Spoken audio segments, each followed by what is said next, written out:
Exactly. Hello, everybody, and welcome back to Tales of Kvasir. This will be episode 5. What? Yeah. You're over Victoria looking like, oh my god, what's happening? Because there's like, everything's like blocked off in certain spots. It's supposed to be.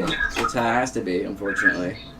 For us to manage what we need to do to be able to see and everything and stuff. Well, aside from that, welcome back, everybody. Thanks for tuning in and watching us. I'm sorry, we did get the YouTube up. The URL will get put in our Twitch eventually, but I'm sure a lot of you have already gotten the URL for it. But we do have some of our previous episodes up on there, but I will say that they're not the greatest. Some of the audios, they had a couple issues here and there. Granted, our first few streams were working out kinks and stuff like that, so hopefully no issues like that with this one. So I do apologize if you go back and there's some, parts with audios cut out and things like that. Sorry about that, but we're getting better, and the more we stream, the better quality we'll get. I'm working on an intro eventually, so we'll have a nice, cool little intro and everything for you guys to check out when we go into every episode and stuff. But for right now, we're just dealing with what we have and doing the best that we can. Of course, we have all our players here and everything, all back in the line. Guys, can everybody say hi and stuff? And, hello. Yeah, so we got everybody. We got our Shouses over there too with the baby Shouse.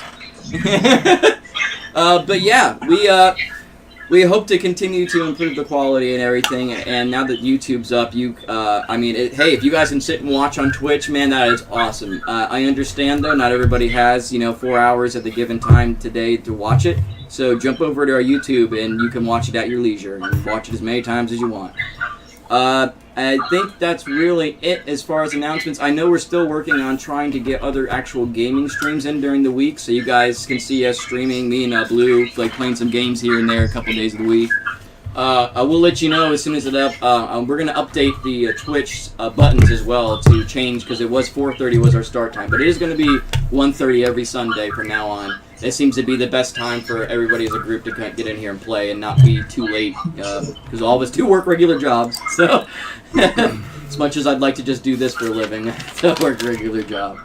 But yeah, I think that's about it as far as any kind of updates or anything. You can see I got the new logo and banner and stuff. If you guys have any input or anything like that, always let me know.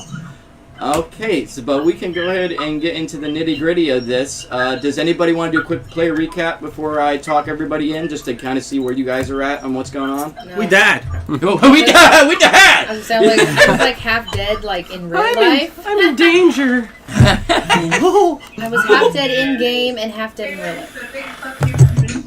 Yeah. You guys up a Mitchell couple died. notches here. That's what you get for being so hoppy and stuff. The gist of it being that we went into the next corridor of the dungeon at hand, and upon setting foot inside, we found that there was a wall fairly close to us, which is odd because the corridor looked as though it would be bigger. Yeah. There were a pressure plate in the center and a mural on the wall that depicted a man standing in the center between two pillars, which there were also two pillars in the room that had bowls on top of them, and it looked like a natural disaster was happening, like Earth itself was attacking. And while some of us saw this as a sign of danger, our little froggy friend Grenin decided that he wanted to step on the plate. Thankfully, being stopped by Van so that we could further inspect, Moss did some detecting of magic to find that it was indeed a trap. There was arcane magic everywhere in the room. I want to say not for the person on the plate now. Yeah, true. I remember I don't remember which one of you ended up on the plate first. Was you? Yeah, you ended up. Yeah, okay. Yeah, good. Continue. I'm sorry. Yeah, we did a lot of inspecting around the room to try to figure out what was going on. Van coming to find that there was some kind of air coming from under the wall. Yeah.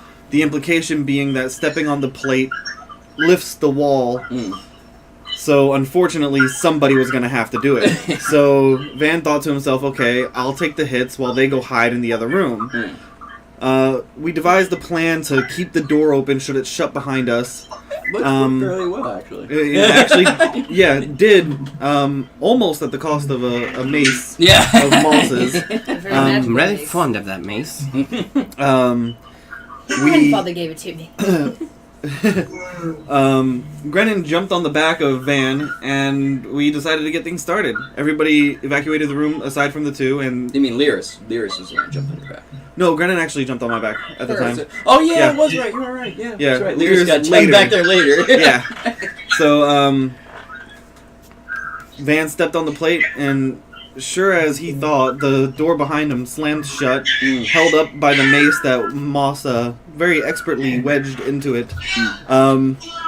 And as the mural depicted, the pillars then began to summon Earth itself in the form of Earth elementals and pillars that slammed up in random spots in the room, or seemingly random spots in the room. The Earth elementals then came and attacked. Van vaulted Grenin into battle while he stood on the plate to keep the wall rising. Few rounds come past of combat where we did our best to assault the Earth, but it's Earth, what do you do? The wall rose up enough and we dived into the next room where it depicted water itself filling the room and drowning the person on the center, or at least we assumed what was going to happen. Yeah. And we took things a little bit too quickly. I believe it was first Grenin who stepped on the plate. The water plate. Water plate was me. Was she actually gone to the next room and gone into the water? plate? After the wall was a few right. feet up, I shimmied underneath and was like, you know what? Let's just get things started. Yeah. So that kind of started things a little bit too early. Because then that room began to fill with water, and much to our surprise, did not fill into the other room. So we assumed we'd have a little bit more time, and that wasn't the case at all. Moss and Van came up with a plan to try to move the bowls in the second room back to the first room, coming to find that you cannot do that. So that kind of threw a hink into the plans. Moss was standing on the first plate at this point. We ended up having to do a lot of swapping and a bunch of things, but again, it came down to second wall got high enough for somebody to go on the third plate, and surely they did. Yeah. Now facing us with 6 elementals. Yeah, I believe Grenin was the one on the who airplane. jumped ahead and gone to the plate. Yeah. Grenin's great sacrifice. With a lot of shuffling, a lot of combat, and a lot of hurt, came to eventually Moss and Grenin in the last room, Caress in the center water room by herself, and Mila trying to procure the mace, Moss's mace, as quickly as possible to come back to combat, while Van and Lyris stood stalwart on the first plate. The first wall rose completely, the second completely, and we were just waiting for the final wall when combat overwhelmed us and poor Grenin fell. Yeah. Shortly to be followed by Caress. Yeah. Caress, who happened to be close enough to our healer Mila, who used her summer balm to bring Caress back to life. Yes, right. And through a couple of unfortunate turns, we had some failures on the part of our froggy friend who lost his breath of life. Yeah. But not in vain, because his body weight did continue to hold the plate. Yes. Yes, he did. He was not moved. Go ahead. I'm sorry, I cut you off, buddy. Thank you for recognizing my sacrifice. Yeah, of course, man, of course. But yeah, then I suppose that brings us to right where you guys are in the entranceway right here. As the dust is settling, we're all deciding that it's time to take a rest. Yeah. Before going into the next room. Yeah, Okay. we set up for long rests. So we'll go ahead and we'll talk you in here right where you guys are. So picking up there, as he did explain, going through the series of pressure plates and turning them on, rushing through it, going to the last one with the expectation that by the time they got to the last one, they could take their, and it was the first one was all the way to the ceiling. They could take their weight off of it, and then it would be stuck.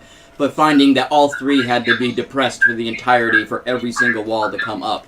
and causing the conflict of all them having to be separated, moving a little too fast, too quickly, and causing Grenin to lose his life, though sacrifice not in vain, holding the plate down and continuing to allow his party to go forward.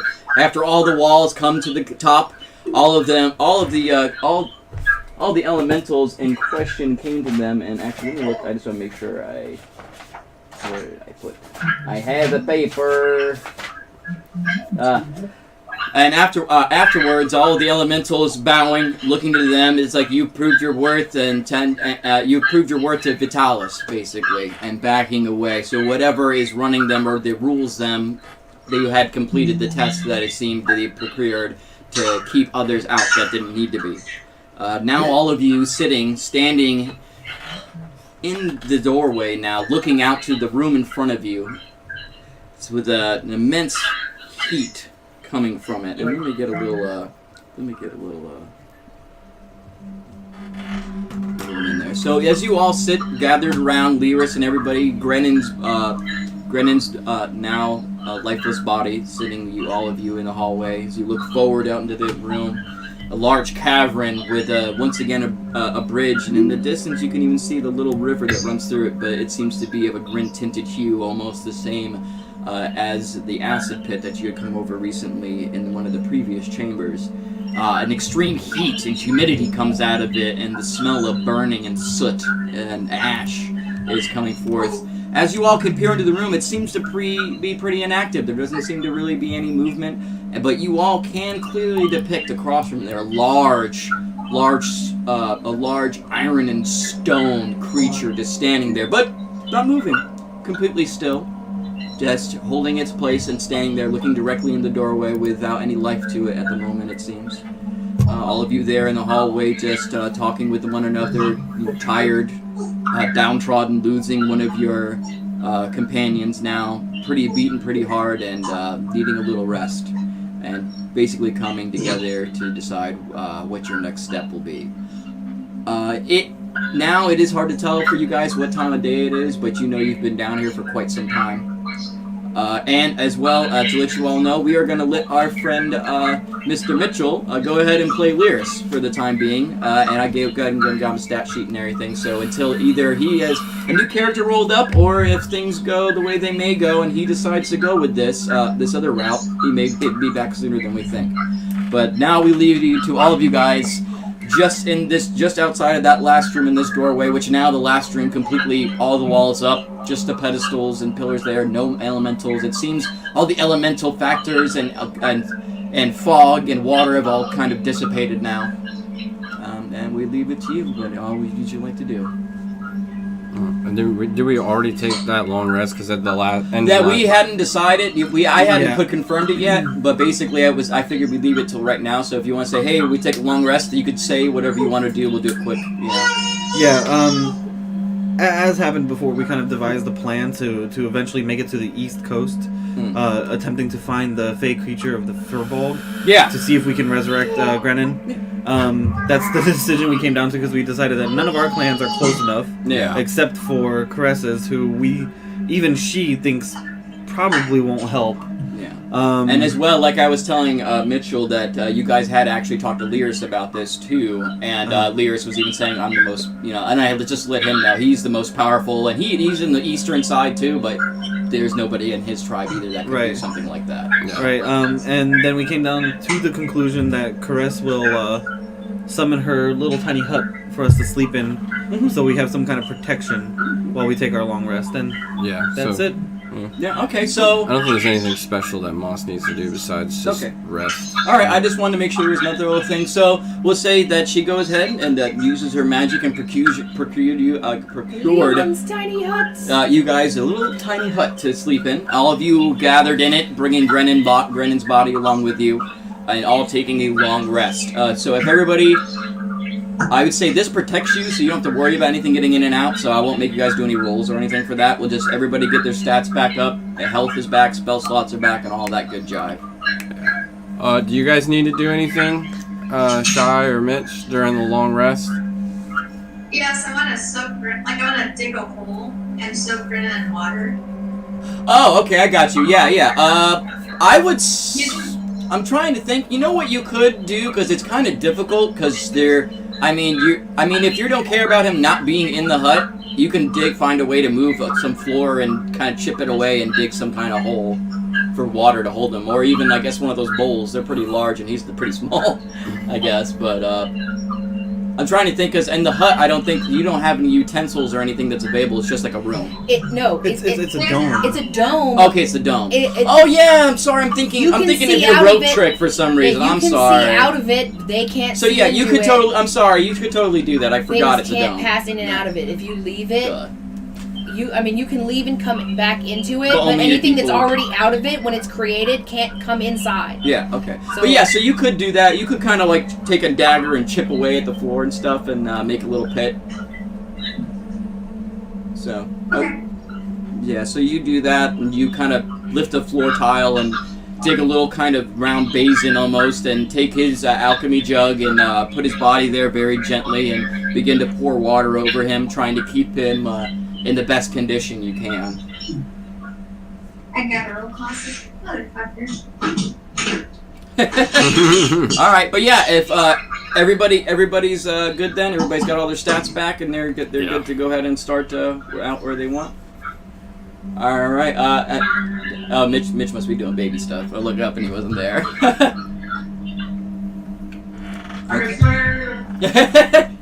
All right. You know what I need to find is my vape, actually, guys. Josh, you got any juice I can? Yeah, it's right there. Must appease the screechy child. Yes. All right. So it's been the 8 hours of rest that you guys need. Sorry, everybody. I'm just trying to feed my addictions here. But it's you guys all have the 8 hour rest. Everybody's back to 100% again. Everybody all healed up and stuff. And it's up to you how you guys would like to continue from here. Alright, so should we do this stealthily or should we just go running in there? I would say that we probably should do this a bit more smartly than last time. If nothing else, we should take our time. Yes, definitely take time. I can send Fidget back in and try to surmise exactly what this statuesque creature in there is a bit better. So maybe we can get a better idea what we're looking at. Just moving to the threshold, Van will just kind of peer in and across the way, looking at the form of this giant creature. Has Van ever seen anything like this before? Go ahead and give me a history check, just to see if you remember anything. And I'm gonna send Fidget to fly in there and get closer to it without touching it. Can I give him advantage on that? To his history roll? Yeah. Yeah, go ahead. Yeah, so you have Mila comes up walking next to you looking, and you both begin to kind of do a little small talk, kind of like discussing what you think it could be through both of your experiences. Cool. With advantage, that's 19. 19? Uh-huh. You actually have heard of these things in legends of, like, not only gnomes and dwarves and other races, traditionally used for guarding and things, but this seems to be slightly different. But it is a golem of some type. You know it to be some type of metal and rock golem. Not natural, but man-made, or in this case, you're assuming elven-made because you are in an elven ruin, in fact. But it's not uncommon to see them in different delves and things, just protecting stuff, or even some of the higher class people that have the money to be able to afford that kind of protection and people to control them do. So you definitely know it is some form of golem. Though you're not familiar with this type, it does seem to be made mostly of iron, but it even has more of a reddish hue to it. And but other than that, yeah, that's pretty much what you get from it. But you definitely, it does strike a thing. You go, oh yeah, golems, you know. I'll just share every bit of that information and the bit of banter between Mila and I. Hey, do you think that this thing is alive? It's in a dungeon, I'm pretty sure it might be. You're probably not wrong. Reasonable observation. One.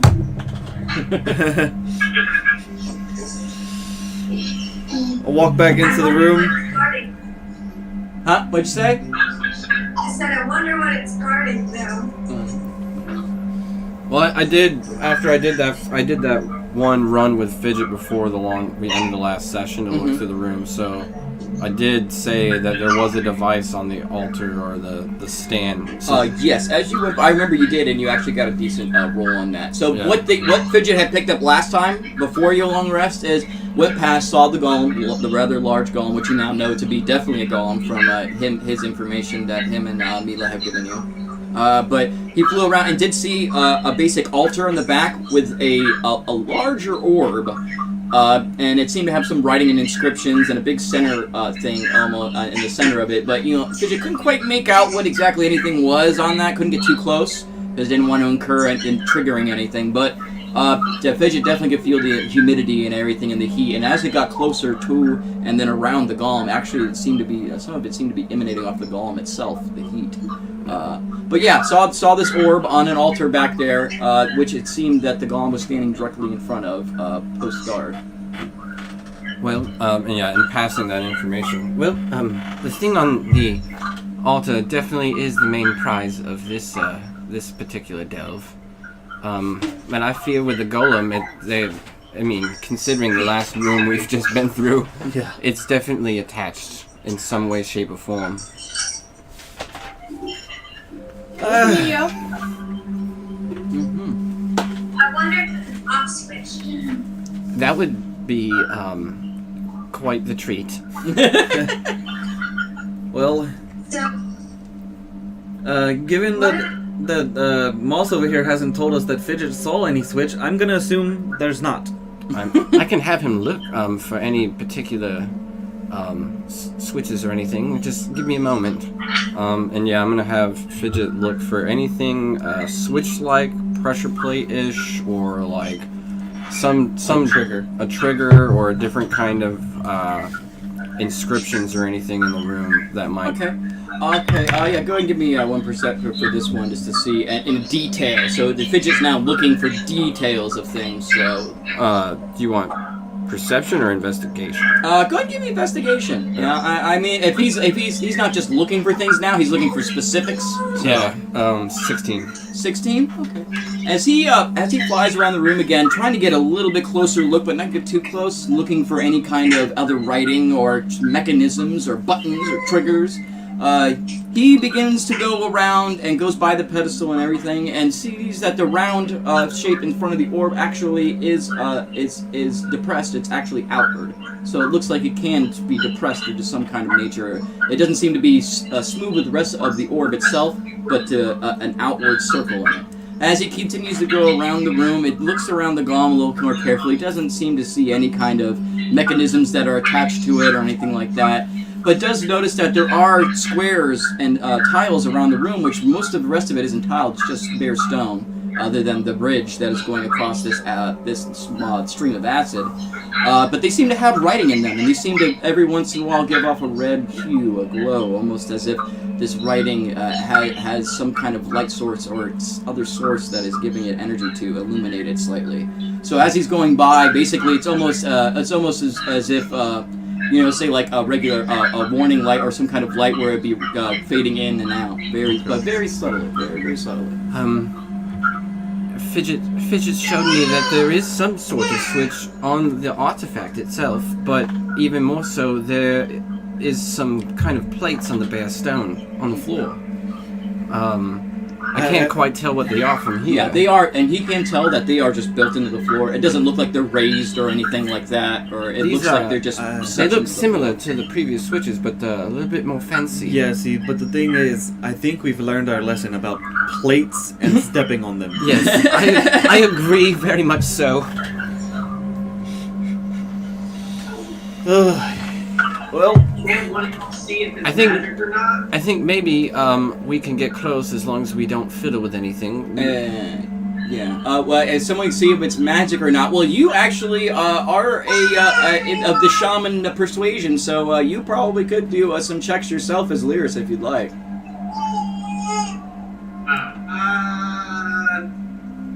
good. This thing is awake since we're safely across the room. Alright. Well, I'll go take a look and just not touch anything. Maybe I can, with this amulet, read what was on the inscriptions. Before You wait ahead. I don't want to use pass without a trace. So. Alright. Yeah, and I will stealth. Alright, go ahead and give me a stealth there, buddy. Yeah. I'm also just gonna keep a lookout on the floor for anything that doesn't look like normal stone on my way to that first middle plate. Well, it's a good thing that I got plus 10. So 12 for the stealth. Jeez. Okay, so you were able to move your guy down on the screen, so I made it so you can And then you want me to roll for perception on the way to the pedestal? I wouldn't say they roll for perception. You can, I mean, you're not, it's not a pedestal, it's literally just a floor tile. Yeah, floor tile. That's all it is, and the rest of it's regular stone, but it looks like this is a specific tile that was put there. Okay. Yeah, I wouldn't say any roll perception. Go ahead and roll, you were just trying to simply look at the symbols and see if you could read them? Yeah, I wanna try to read them. Okay, you can tell, with the help of your amulet, that this, in fact, is Elvish. And I would say without even rolling, from your background in magic and everything, you can tell this is some kind of incantation or of some sort. It does seem to be like glowing red every so often. It doesn't seem to be triggered by you coming close to it or anything. It doesn't seem to be anything you depress. It just seems to be simply a tile that is there with some kind of arcanic ritual or something written on it. You're not sure what the cause is or the school or anything of that. You would have to do detect magic or something like that. I'm gonna ritual the detect magic. So you left. Okay. You left the circle. Yeah. Yeah, he's not. Well, he's 8 not hours over has here. passed now. You guys, now so your full rest has you're- passed. So unless you kept it, if you kept it up, it's No, it's only good for 8 hours. okay. But So I yeah, have to- it has dissipated then. Yeah, no, we long rested, and then we came to the front of the hallway. So. Okay, so yeah, if you while he's ritual casting this, it takes about 10 minutes. Is there anything anybody else is doing while he's sitting there? Just nobody touch anything while I take a closer look, but it seems to be fine as long as we don't mess about. Alright. So, shall we get closer to this thing? Well, it's up to you guys. I'm just seeing if anybody's doing anything in the 10 minutes that he's ritual casting something. That's all. So if is anybody else? I'm gonna use thaumaturgy and make it sound like a big rock thumping into the river. Near the bottom of the screen. Yeah. Okay. Yeah. You go ahead and you should be able to cast that at will. So yeah, you go ahead and do that, and all of a sudden everybody hears a like as if something plopped into the acid, and everybody looks over. They see nothing though, just the noise and no movement for anything in the room. It seems. What the hell was that? Whatever it is, doesn't care about noise. Yeah. No, it doesn't seem to be any reaction from anything other than a loud noise. All of you look and you see Lyris with like his hand up and kind of like you see like after looking around and seeing like okay, yeah, but yeah. Let's see. So, anything else? Anybody else doing? Okay, we go then. As you sit there, you hear this noise in the middle of the day. You're like, what the hell? And go, whatever. And nothing moves though or anything. And as you continue to ritual cast this, you finally get done with the ritual, and you do detect that there is conjuration magic in this as well. That this is some form of a conjuration spell that is designed to be triggered somehow. Oh dear. So you don't know what the trigger is, or it just leads down into the floor. That like the little, I would say, like the string line that ties it to whatever triggers it. It doesn't seem to be going anywhere that you can see. Like goes. Yeah, it's just that it's attached to something for conjuration that must trigger it, but you don't know what triggers it. Oh my goodness! It's more conjuration magic, everyone. Just as expected. But the problem is that we don't know what it's going to summon. If it's going to summon anything, or if it perhaps will get rid of this big, hot mess on the other side of the room. Okay, let me check another one just to see if there's any differences, and we'll try to figure this out smartly. No, they let it go up too quickly. What if it's a nice car? And then I'm gonna, with my detect magic still up, I'm gonna move up to the top one there. Okay. And actually, I'm sorry. I should put these guys on this map so they can see. Alright. And yeah, I'm gonna look at that one as well, read it, and see what kind of magic's coming off of it. Okay. Alright, look, I'm just moving this on so all our friends here can. Well, actually, they got a pretty much good view right there. You can probably just zoom it out like 1 or 2. Yeah, I think so. That's what I did. Yeah, it's just I'm gonna move to another format of some kind eventually, just because it's a little easier. There you go, that's better. All right, well on the other screen you can't see. There we go. All right, so you go up to there and continue holding your detect magic and everything, so you're not able to ritually recast it again. Go up to it, and it is in fact the same thing. It seems to be some form of conjuration, same type of lettering, same spell. With the same, knowing it's attached to some kind of trigger, but you can't seem to find where the trigger is. As far as I would say that what you can tell of things like this is that it is most likely not attached to a button or a switch or anything. It is attached to some form, I would say you would think that someone would have to almost like remotely trigger this. That it is something that isn't like, oh hey, I can see it runs magic up to here, and this is what you push. That like the last room where you could tell that it came from the depressed, from the actual, the floor tile that was raised itself. You knew it went over to that, and that's where it came from. This one seems to just not have that. It's just like by itself, yeah. A conjuring plate. Yeah, exactly. So I'm gonna move down to the bottom one and check that one as well, just to be sure. Yeah, and once again, it is the same. Same plate. It is the same. All right. You walking around the room, you notice that you really don't seem to be, even with your movement in this front part of the room, doesn't seem to be incurring anything from the rest of the room. Well, all the plates are the same. Nothing seems to be happening. Or moving or making any sound as I move about. I would just watch your footing for the plates, and then I'm gonna take a closer look at the bridge. By this point, Van is going to meander in and follow Moss. Yeah, you should be able to move him. I'm not gonna touch the bridge. I'm gonna go to the bridge. As well. Yeah, you should be able to move Van. You should be able to tag you guys too. So. And then Van's gonna come up, and I'm just gonna do the same thing to the bridge and see if there's anything.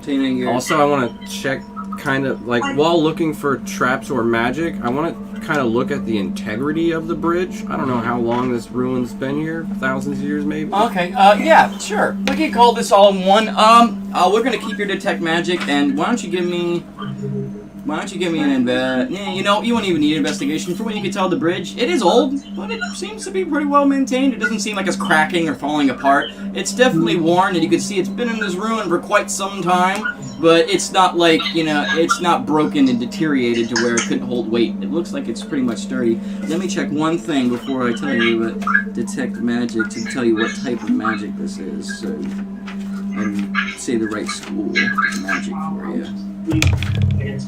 Okay. Real quick on. What's up?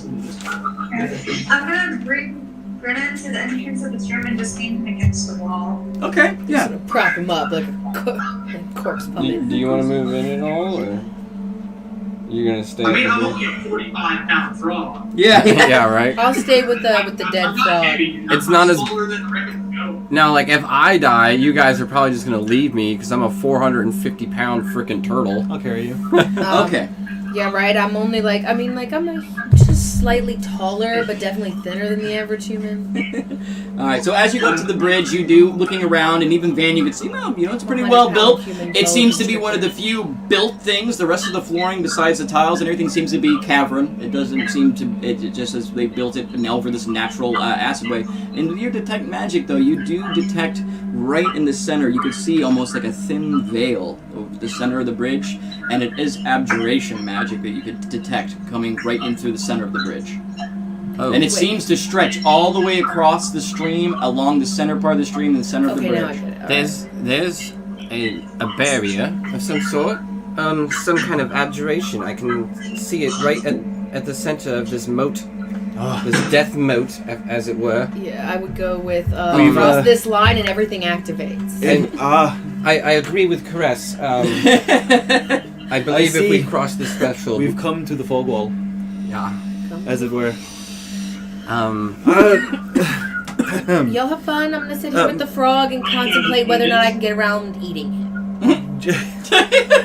But he's poisonous. Does it still affect me if he's dead? Yes. Yes. I know it is, but I'm poison resistant. So can I eat him? It's a question. Halved. It is something that I am going to contemplate. I'm not actually gonna eat him right now. God. But if we don't get him back in time, It's a I hear it's a delicacy some places. Anyway, a little bit of meta here. I know that it's like those puffer fish in Japan. I know that map pieces can be kind of hard to play sometimes. So is that bridge actually like 10 foot wide? So can two people move across to the breast? Yeah. Okay. It is 10 foot wide. Just making sure, yeah. Yeah. Because I didn't want to assume it, and then like as soon as we start, We're all single file.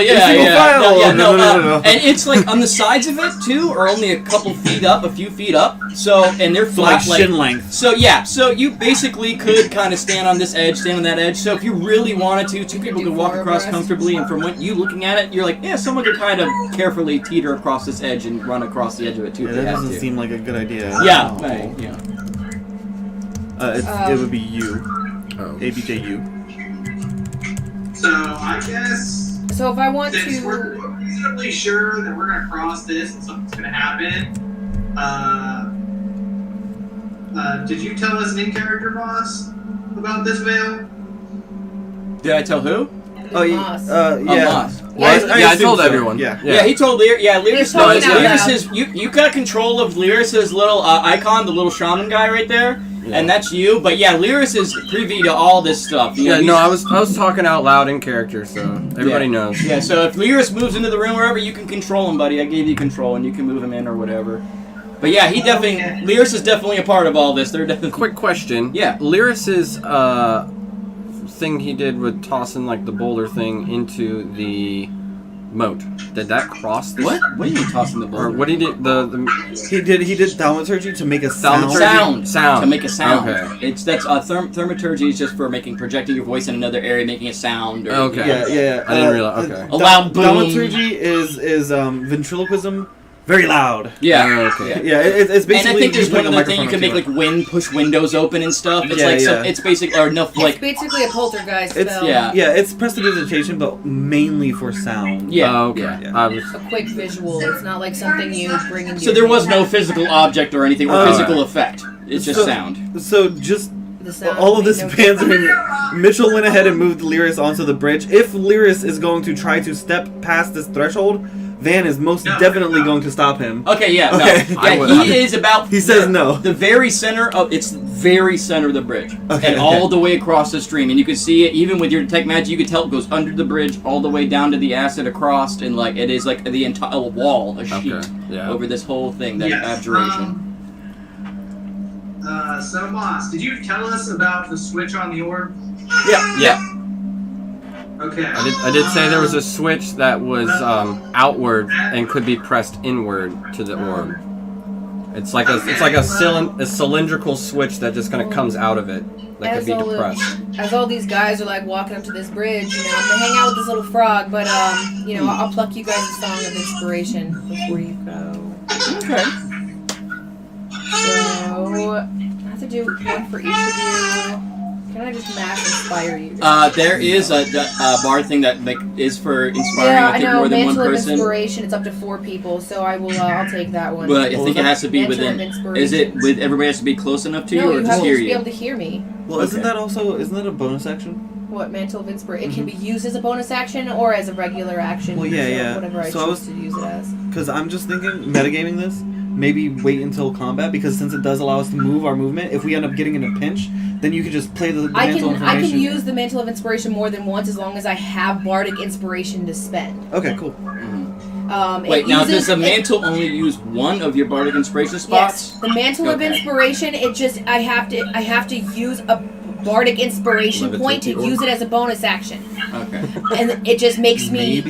radiant, I don't think so. And pretty to look at, and you want to be inspired by me. For that? Okay. Yeah, it's I just want to make sure it wasn't like, hey, you could use this, but you have to use a bardic inspiration die spot for every single person you inspire. No. You can't just use one for all of them. Okay, but if it No, says regular bardic threshold. inspiration is Mantle of Inspiration doesn't give you the inspiration die. Okay. It increases. You get plus 5 temporary HP. Okay, that's and what you it is. can use your reaction to move without getting attacks of opportunity. Okay, I see. Yeah, I said, well, yeah. Reduce Alright. this gold. As I sit there and Constitution save? You want to go ahead and do that now, or do you want to do it as they're instead starting of hold to it? walk into the room, because I can do it more than once. Golems have a pretty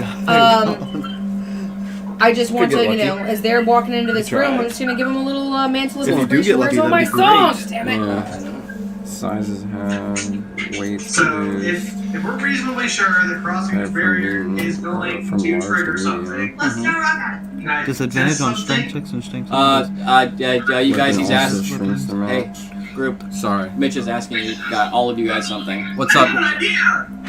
What's up? I want to use spiritual weapon to push the button. I mean, because I can use spiritual weapon to attack creatures and objects, which means it has a physical presence along with its energy. What's the distance? It'll 60 reach. feet. I'm like right at the edge of it. Yeah, he can summon it right on top of it. Hmm. Maybe that's a little bit better than the levitation idea, Mm-hmm. because that button might be our ticket. Well, what does everyone else think about that? But just before Lyris exclaims this, you'll hear Van and Moss behind you, kind of like doing that thing where they kind of muddle to each other a little bit, and Van says, "Levitate the orb." I don't. Maybe that might not work. And then Lyris pipes up, and we both look at him. And, Hey, that sounds a bit better than my idea. yeah. I also had another idea about this golem thing. In case it comes alive, I'm going to try to reduce its size in the case that it does come alive to maybe help make it easier to fight. So, I'll be ready with that, and you could be ready with the magical weapon to press the button. Yes. Okay. Van gives a look around the room and looks back and sees Caress still all the way back on the other side of the room. Sees Mila down bottom a little bit and goes, Maybe we should spread out. perhaps spreading a little bit. Well, I want to stay near Lyris because if anything happens, I want to be able to get the little guy out of here. That sounds like a good idea. I appreciate that. I think I'm going to go a little up over this way, just at a bit of an angle. I can cast my spells pretty far. And Van just kind of looks over his shoulder. Snakey, you got something back there you can use, or you gonna come up a little? Cry havoc and let's slip the dogs of war. As I Okay. glow, she starts to glow. Havoc. All right, move me up next to Lyris when you get this. You all get 4. Wait, how many of there are you? Grenin's dead, so 4 of you. Yeah. You all get 5 temporary hit points, and you can use reactions to move without getting hit. Sweet. Moss, I have something for you. You have something for me? Your mace. Oh, I might need I that. don't want this. It's metal and icky. Do you want to This is still move up at unnatural. all? No. You're gonna stay there. You're No, I'm- just gonna stay in the back. I am gonna stay back against this wall with the dead frog. Do you want to be on the? Is there a door? Was there a door? Or is it just? No, it was just a big opening. Oh, The okay. only doorway that you knew of was the actual wall that had lifted from the hallway from the previous room. There doesn't seem to be any, and as you walked in, it became cave again. It's not, there's no seam, there was no other Okay. right there, so. All right. Yes. And you gave me my mace back, so that's great. I needed that. Mm-hmm. Yeah, I'm going to drop my detect magic and just going to hold the reaction of reduce on the golem in case it begins to move. And with that, I will be right back. As we're preparing, Van pulls his shield off his back and slaps it to his arm. All right, I'm gonna take the dodge action just in case something comes to hit me. Okay, all right. And I'm just gonna get myself ready. Okay. Alrighty. So everybody is in a position where they want to be, and I'm guessing the plan of spiritual weapon to push a button attempt is what's happening. Yes. Okay.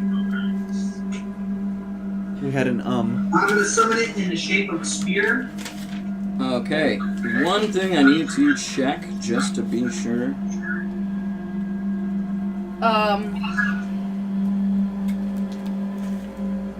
Now, would Moss have said out loud that it was abjuration magic that this veil was? Yep. He said all of that out loud in character.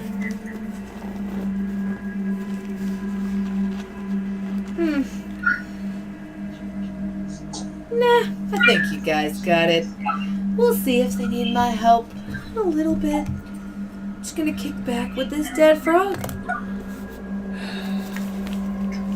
Damn slither of snakes! Hey, you know, I'm not the one who's starting to stink up the place, Mitchell.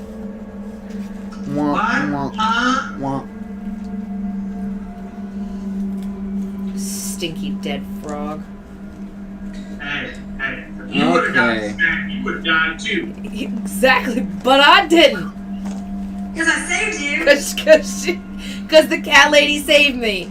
Obviously, the warm bloods are the only ones here with any brains. Okay. All right. So I think I just needed to double check. Hey, I mean, and make sure that what I didn't ask her to save what me. spiritual She's just weapon a is kind, considered generous, and, furry and everything meal. for as this. And I'm thinking from what they're saying, it's basically it can affect the solid, but it is not solid. It affects things through energy, hurting people or attacking through energy. It can't occupy somebody else's space or anything. So Because technically, it does take a physical form. but it does take a physical form. But it is not actually physical technically. Yeah. So that's what I needed to know and for him. Okay, but yeah. So you create it into a spear. You said. Yep, and then I'm gonna move it to 60 feet. Okay, you go ahead and you do that. Passing it, where did you conjure it? Let me see if I can get you a spear little icon that you can move around here. If I can just get my mouse to work. Let me get you. Okay, come on, click in there. There we go. Let me see if I can find you one that is just I guess that kind of. This is 96, goddammit. I guess that'll work. You trying to steal my dice, Josh? Yeah, I mean they're broken, but your spear's not broken. It's just the only one I had. All right, so here's your spear. Let me go ahead and give you control over it, so that you can put it right where you want it. All right, your spear's right in front of you, buddy. You can go ahead and move it where you summon it and where you're moving it to. All right. Does it even have a shadow? On the other side of the visible barrier. Okay. Or not visible barrier, but like on the other steps. Okay. As you do that, nothing seems to happen. It materializes as you cast the spell itself, and you see a glowing energy swirl around and open up into a spear on the other side of this potential barrier you're standing in front of. Nothing seems to trigger or happen. Alright, so I'm going to move it just in front of this orb. Right. And then I'm going to step into the barrier. Oh, you yourself are going to step into the barrier? Yes. Wait, hold on. I thought we were going to press the button. What? I mean, okay, it's a little paranoia, but okay. I'm going to push the button instead. Okay. Yeah. All right. I mean, As you go, I think as the kobold you would direct be a the little spear, paranoid. it moves around the golem, seemingly the golem not moving or anything. It goes back to behind it, and it aims right at the center where this raised circle is on the sphere. It begins to depress it. As you depress it, you see this orb halfway across it begin to open up. And as it opens up, it is hollow and empty, and inside there is a little pedestal holding up a smaller orb. And as you look at this smaller orb, it seems to emanate and glow very slightly and just seems to be being just held there. a ball within a ball within a ball. It's ballception. The ball itself, the other orb, seems to be about the size of a baseball. It definitely is metal and has Well, you wouldn't be able to see it from here, so actually you wouldn't know. But as far as you can tell, it is an act. Well, actually, you wouldn't be able to see any of this. Your spiritual weapon can't see anything. This is everything that's happening right now. You hear something shift, and the only person that can see it is Mila and Moss, because you guys are far enough on either side to kind of see behind the golem. And you do see it open, and inside you see just the top half of a smaller orb. It looks like the size of a baseball. You can just barely make out after it opens. I want to go get it.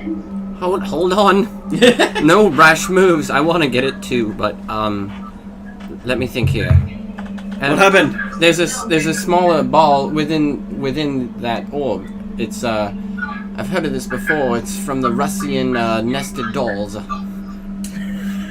The Russian nested dolls. Oh my god. I hear Russian nested dolls and just I want to slither up right behind these dudes at the bridge and be like, mind if I try something, chaps? It depends entirely on what you want to try. Yes. Dispel magic. Dispel magic on what?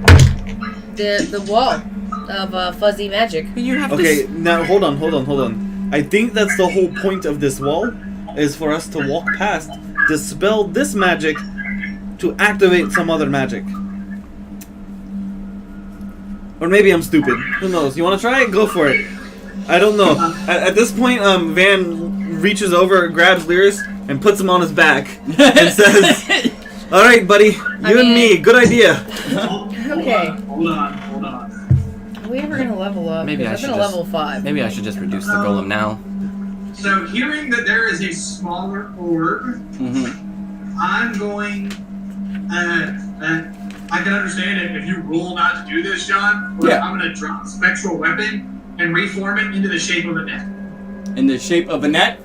Yeah, you're going to have to, I would say, to change forms, it takes another spell slot, doesn't it? Yeah, so Yeah. you're going to use another spell slot to change its form, and you're basically desummoning it and resummoning it in a different form, so it uses another spell slot, but I'll let you do that. You can shape it however you want. Alright, then I'm going to try to smash that little orb up with my net. Okay, is that what we're doing here? Yes. That's what he's doing. All right. I still put him on my back.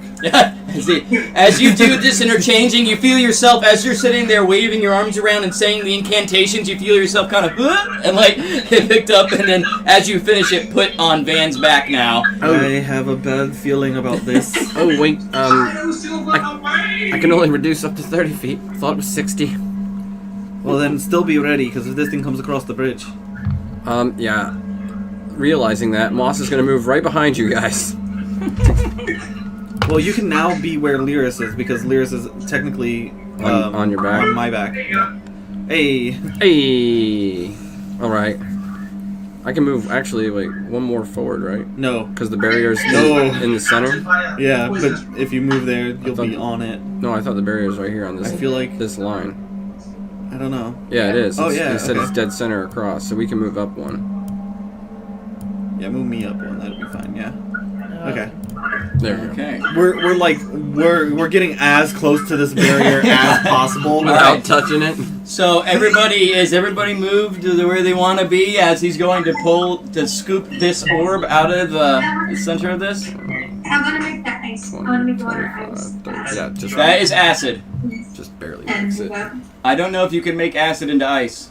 Yeah, you don't shape water. Yeah, you can't shape acid. Okay. Yeah, so sorry. It's Yeah. I don't think like it all. yeah, But it's ruined. It's got water in it. Somewhere. yeah, not quite enough. All of the water inside the acid turns to ice, and the acid just burns through the ice, making it water again. All right, so everybody's settled on what they're doing as he's going to scoop this up. There's nothing else happening. Nobody Looks like it. preparing anything else. Mila moved a little bit closer to the bridge. Okay. Does Caress want to move at all? No. Okay, here we go. We didn't like my idea, so I'm just gonna stay back here and Oh let no, I y'all said die. do it if you want to do it. Yeah. Yeah, but All everyone right. else had other ideas, so he started changing his thing. So we'll just sit back and let you guys die. I'm cool with it. As the orb is scooped into this net, suddenly you hear, and the golem itself begins to raises its head. Make it smaller, make it Its smaller, make it eyes smaller! begin to glow. And what is the spell save 15. DC on that? As he's gunning it, you see it begin to try to start trudging forward. And as that happens, we're gonna need, before things happen, we're gonna need initiative from everybody. Now that's for me. Oh, shit. So I know. I'm so bad with initiative. You're going in here. That's Bring going. you out here.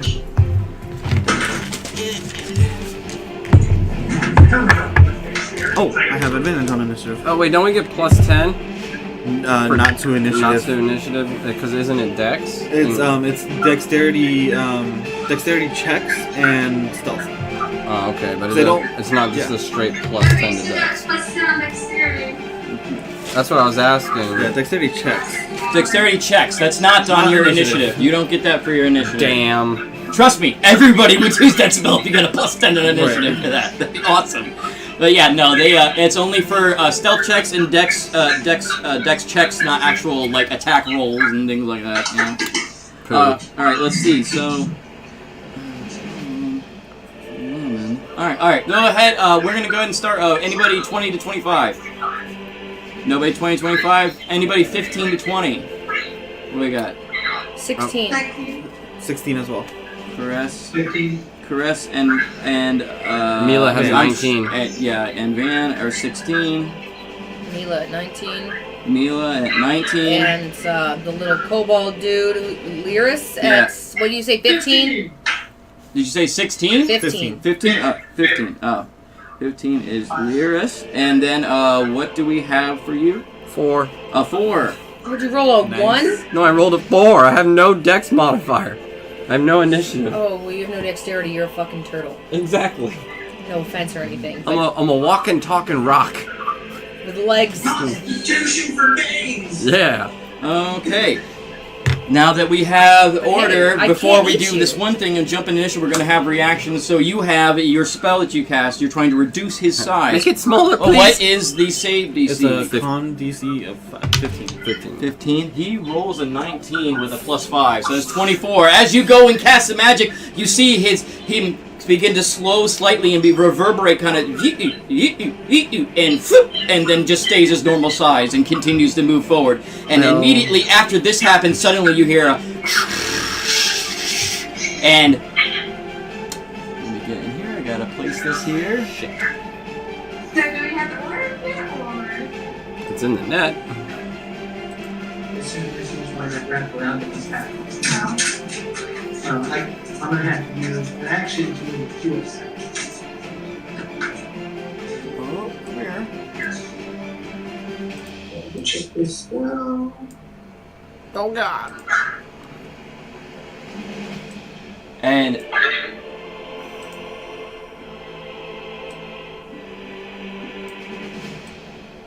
Jesus Christ. as he does that, all of a sudden you feel this shaking the cavern. You see the tiles light up, but they're lighting not at the same time, but as each one lights up, and the next lights up, the next lights up, the next lights up, the next light up. Then finally, the last one lighting up, bursts out. Flames coming in this, and all around it in a little area, expanding out, and then stopping and holding, burning, firing in this section of the area. And then we come to the top of the round, which is going to be Mila. Alrighty, then. That was first. Maybe we should have had Snake Lady dispel the plates. That's 120 feet. I don't think dispel magic Alright, works well, that I'd way. like to It dispels instantly any 3rd level or lower spell, and anything 4th level or higher has a DC. But if it's Right, but within that would be for, 120 feet of me, I can pick it. An effect, an object, or a person. But it's still a Spell roll, magic. and it depends on the spell level that is cast for what you're trying to dispel. Yes, I know. Yeah, Yeah, and then it would also be for each tile. Yeah, it would be Yes. for every And single I only time. have 2 slots for that. Right. No, I would have done the wall and the golem, but you know. It is late. Well, you can't you couldn't dispel magic on the golem. It's a creature. You can't. It's I You thought can't it's make- magically brought to life. Yeah, but you can't dispel magic on a golem and make it stop existing and living and functioning. That's not how dispel magic works. He's not functioning because someone cast a spell and summoned him or something. He is an entity of its own that was Okay. built with magic And unless you know how to build a golem, I would say maybe then you could find his heart and do something, but you don't, I mean, it would be pretty intricate, like, trying to just dispel the magic of a creature like that. I mean, I guess maybe it'd be possible under certain circumstances, but not this, there's no way you could just like, oh, I dispel it and he doesn't work anymore. It wouldn't work like that. But yeah, top of the round, we have Mila. I'd like to call lightning on top of the golem. Okay, Mila. Yes, make a dex save. Alright, a dexterity save for our golem. That is going to be at 17. At 17? Yep, he makes it, so half damage, I'm imagining. Go ahead and roll the damage. Alright. 17? 17 points halved, so that's going to be, we'll call it 8 points of damage. Actually, we'll go high side, we'll go 9. So, as all of a sudden lightning crashes out of the sky, and you see it go over the top of him, but he seems to keep just moving forward, doesn't seem to slow him down at all, and actually let me... Okay. Alright. I was just making sure he was not immune or resistant to any of that stuff. Yep, no, he's not. Okay. But yeah, as you go in and you do this and everything, it strikes all across him, but does not seem... It does cause the 9 points of damage, but it doesn't seem to slow him down at all. Anything else? You have movement and your bonus action still. I am going to... Alright. And that is it. Okay, then after me we come to Caress. Caress, what will you be doing with your turn? You know what? It was a trick all along. I cast the spell magic on moss. No! I done fucked you guys. No! Yeah, fading into the ether. Ah! No, you know what? I think I am just going to Run. Yeah, right. I'm just gonna leave you guys in here. I'm gonna start dragging the body of Grenin with me and just start leaving them behind. Going back to the entrance. I'm gonna crawl back up this freaking thing, right? Damn, shoot into above the acid pool. Yeah, right. Hauling the snack body. No. You know what? I'm gonna use my Clylear, and I am gonna stop all my dumbass companions from getting any closer to that golem physically with a wall of fire. Say what? The wall of fire? Yes. Where are you putting this wall of fire? Let's see. Oh wait, how far away can I get it from? Where's my Clylear only lists the spells and not the spell's actual effects. I wanted to cross on the other side of the bridge. Okay. But I don't know if I can get it that far. Hold on. Who's got D&D Beyond quicker than I do? I mean... Why am I doing this when I know for sure that I have? It's just satisfying to rifle through a book, I guess. Wall of Thorns? Why don't I have No, Wall it's of a, just, Fire? I already have the Clylear. It's the I just need the stuff for Wall of Fire. Wall of Fire. The 4th level. You create a wall of fire on a solid surface within range. The range is 120 feet. You can make the wall 60 feet long and 20 feet high, at 1 foot thick, or a ringed wall up to 20 feet in diameter, 20 feet high and 1 foot thick. The wall is opaque and lasts for the duration, which is 1 minute of concentration. When the wall appears, each creature within its area must make a dexterity saving throw. On a failed save, a creature takes 5d8 fire damage or half as much damage on a successful save. One side of the wall selected by you when cast this spell deals 5d8 damage to each creature that ends its turn within 10 feet of it. Okay? The creature takes the same damage when it enters the wall. So basically, 5d8. Anything, which side of the wall do you pick for it to project out and hurt anybody within 10 feet? The golem side. The golem side. And where exactly do you... Let me go ahead and get a thing. A so wall of fire. Yeah, if I can please get this on the right damn screen. You know what? Do I have it in effects already? Something I can use? Yeah, I thought you had a fire one. I have some kind of fire Like stuff. that? I'll just use this. I'll use this jet kind of thing. Yeah. And I'll have to go over here. 60 feet long. Actually, you know what? I'll make it a token just 20 so feet high it's and... easier to manage. If it wants to be moved. So it can be moved and seen a little better. I don't want to see like close this out of the way. Okay, so how exactly? So I literally are want it like 60 foot wide. I want it 60 feet long. It's 1 foot thick and 20 feet high. 1, 2, 3. Is that about 60? Let's see. 5, 10, 15, 20, 25, 30, 35, 40, 45, 50, 55, 60. So up to here. Okay, so a little farther. Right about there. Alright, so where exactly are you putting this? I want it just at the end of the bridge. Well, here, hold on. Just at the end of the bridge? Yep. So like right there, yeah. Okay, I want to make you able to move this firewall yourself. Or from over there if you need to. You hear strange. So as you... Yeah, no, You go hear a ahead. strange lyre playing, as suddenly a big wall of fire begins to appear. The lovely caress, jamming it the fuck out. You can fight fire with fire. Actually, you can fight everything with fire. You just hear through the fire and flames playing. Yeah. Alright. You know, Highway to Hell. That is your action. What would you like to do for movement and bonus action? Sorry. For my bonus action, I'm gonna go for a little bit of vicious mockery. Okay. You're not even real, you piece of shit rock monster! Okay. That's what I'm gonna say to this guy. And it's a roll to hit, correct? So go ahead and give me a spell attack roll. Wish all my shit would start falling down. Just throw it all on the ground. I will.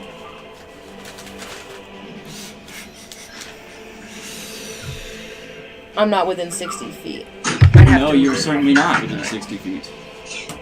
So if I move my max of 40 feet towards him, You may be within 60 feet. 60 feet, you're looking at 5, 10, 15, 20, 25, 30, 35, 40, 45, 50, 55, 60. You'd have to be right at the edge of the bridge. I don't know, 40 feet of movement. Which is get right me around there. 60, where he is currently standing. You could move to there.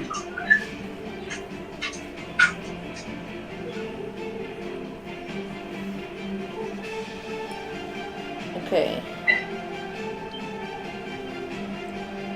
Mm-hmm. So no, it's not a spell. It's not to hit. As long as they're within range and can hear me, they must succeed on a wisdom Okay, saving that's throw. what I was asking. Is it a spell to hit? Right? So Yep, just yep. you still have to move up though to the end of the bridge I know, for him. but to, I can't reach the thing, so I Yes, you cannot actually fucking move myself. Oh, this thing. Where do you want to move? Just before the bridge. That's you gotta be closer than that. Well, this mouse is garbage. Yeah, I know. I gotta buy a new one. 5, 10. Yep, that should be it. Right, you're within 60 feet now. So they make a save. Yep, a wisdom save. Oh, well, he probably isn't going to make it. That is a 2 plus 0. So a 2. He fails it. So he takes damage. He takes 2d4 psychic damage and has disadvantage on his next attack roll.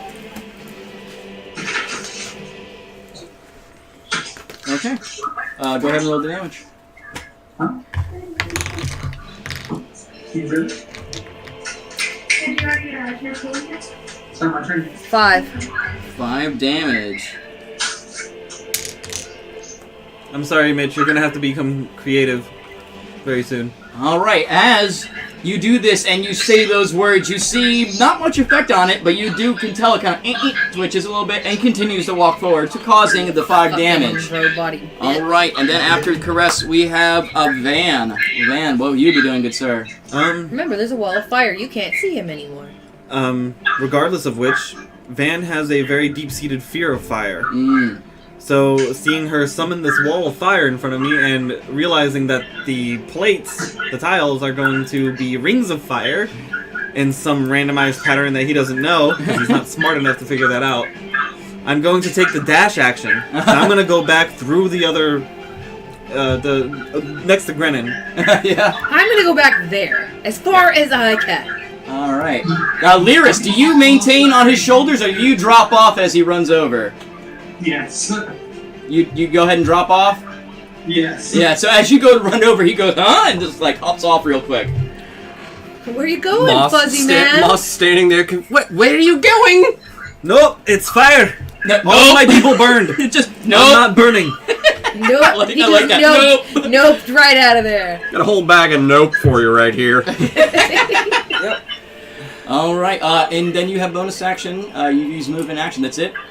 Yep, nope, that's it. That's all I'm gonna do. Sit back there with my shield out. Oh yeah, we had the same initiative. We should have.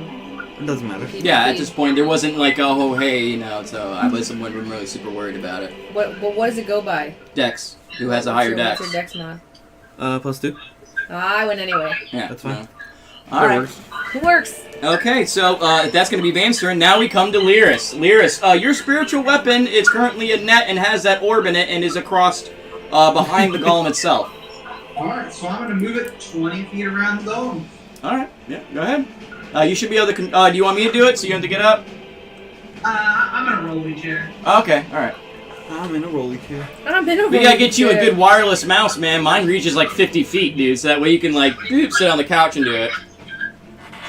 Yeah, I was thinking about it.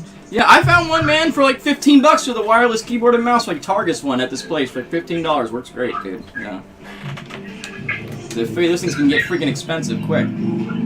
Okay, and what will Lyris be doing after he uses his bonus action to move, to command his spiritual weapon move? You have action and movement.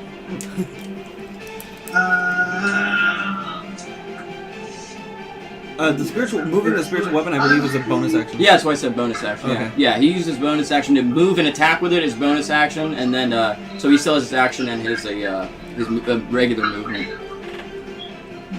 But of course, he has a new character that he like some things so he's got to look it up real quick. So You're absolutely right. yeah, it's playing the temp character.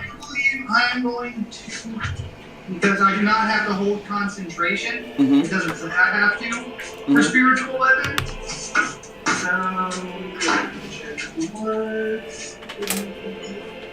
Then yes, I'm going to cast Guiding Bolt. All right, you go ahead and do that. And guiding bolt is an attack to hit, so go ahead and give me an attack roll. Yes.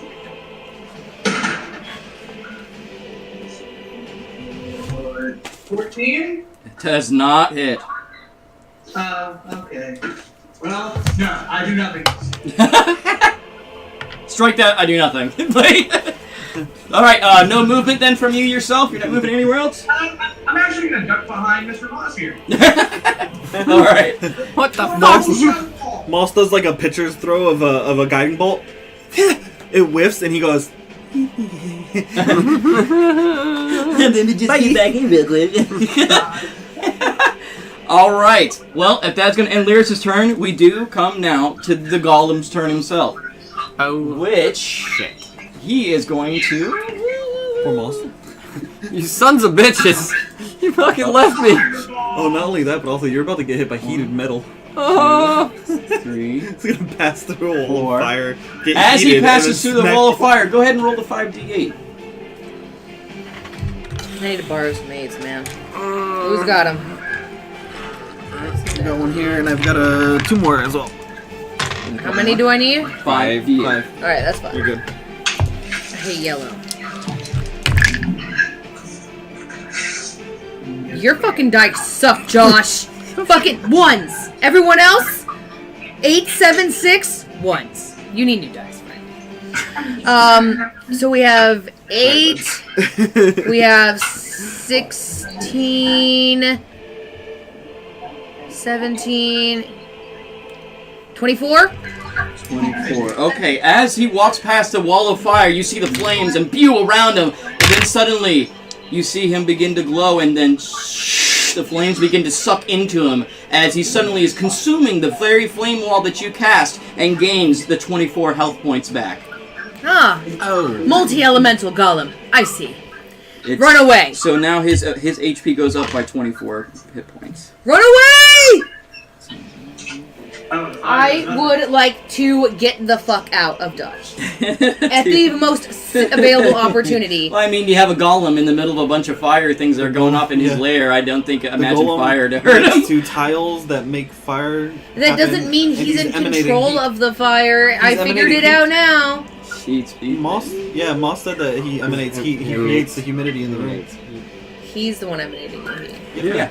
That's I what was trying to read up about some other abilities that the Yuan-ti have, and so like I can only concentrate on one thing at first. Well, So I would that's suggest what I get. concentrating on the game you're playing at the time then instead of something else. 'Cause this is what's happening right now. I don't know what to do when it comes time. Anyway. I mean, if you don't know what's happening, it's hard to know what to do.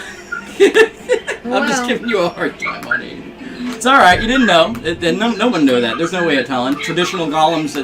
This is something of my little tweaking. So. It's a multi-elemental golem. I got it. I figured it out. This motherfucker will absorb everything we have except probably magic. We're not I doing mean, so all you know it absorbs, and right now is that it emanates heat and apparently absorbs fire if you throw fire at it. So that's about. But what you hey, you know, calling it a piece of shit robot totally worked. know. Yeah, you're All the right. only one that got a smiley face. Everybody else's actions got frowny faces. So call it a piece of shit, guys. All right. Make it So feel the better. golem now approached right to Moss is going to go ahead and he is going to attack Moss. Hello, darkness, my old friend. I've I come to might talk die. with you again. All right. So actually, how many people are there? There's 3 people there. He is going to use his breath weapon. I'm really glad that I got away. I suddenly slink into a tiny viper and slither into the bridge. Yeah, maybe you could try. Let's see. Okay, so that is. Oh right. So he Takes a uses his full breath weapon. action to Everybody, change that. we need Moss, Lyris, and Caress to roll DC saving throws, and they're going to be a Constitution saving throw. That's cocked. Okay. Unfortunately. What Yeah. type Tends of not breath to have. weapon is this? I'm gonna assume acid ability. It is fire. Play it. 12. I'm sorry. Now And what? that is- After what? Oh Constitution saving throw. It is 5d8 of fire damage. Oh god! Oh, that's a wall of fire Well, that he comes rolled from the top. one, so that's 2 What did I have minus to? 12. 6. What was my? Constitution save. Yeah. Like what did I have to beat? Uh, Half damage. A 19. A 19. Ah! Ha! What'd you get? So, Almost. Wait. That's 17. Wait, what's my constitution? That's Plus Constitution 2? modifier. Oh no, I thought it was plus 2. It's plus 1. It's 18. okay, so you don't make it. I don't make it and if I you don't run. make it. And Lyris, did you roll Constitution saving throw? You just tell me the damage, buddy. Okay, You guys it don't is. have 5 XP. It is 16 points of fire damage. Oh, thank Save it in my pencil. Okay, that's not that bad. Yeah, trust me, I Considering did. it was 5 I did adjust Alright. this. Sorry, everybody, about that. My computer decided that it's just like I'm not doing this anymore, and decided to just shut off. But Combat was too intense. Yeah, I guess it got way too intense for it. But we are back into the thick of it. Let me go ahead and fix our map so we can actually see what's going on here again, since it likes to reset to this 100%.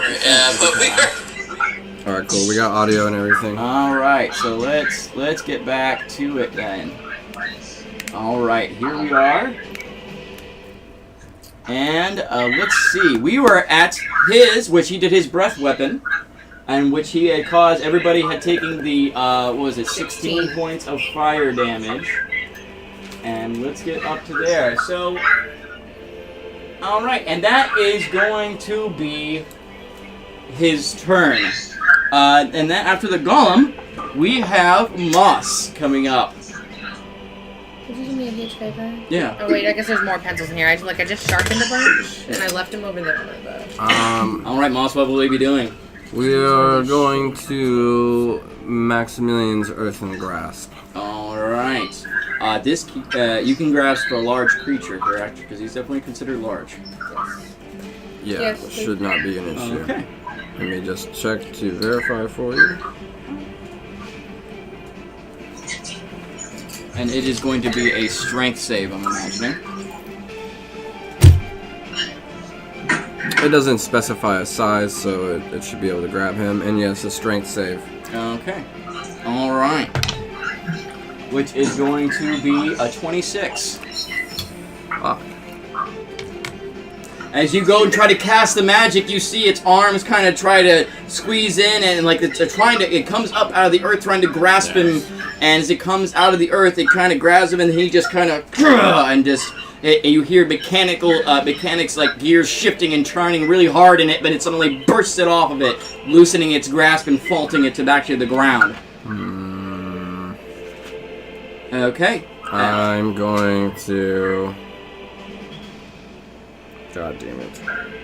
Yes, yeah. Moving now at this point in juncture without your action to move and disengage is going to definitely incur an attack of opportunity. Yeah, I know. And I probably cannot withstand an attack of opportunity. Actually, Mantle of Inspiration says that he does not. Oh yeah, Yeah, you that's can right. move without getting hit. Oh yeah, that's right. I forgot about that. I'm That's what I going say. I was like, yeah. I was like, wait. get away. Okay, so yeah, as you do this, all of a sudden it goes to attack you, and it seems like something stutters it and stops it, and it kind of half swings at you with its sword as it pulls out this giant sword, and then stops partway as you go to move away. Run away. Weird scaly eyelid. Switches this way. Yeah. How can That's gonna be my turn. All right. I ran. And after Moss, that is the end of combat, and we come back to the top of the round. Alright. And as we come to the top of the round, suddenly the fire in the upper corner sucks back in and dissipates. And then underneath you, Mila,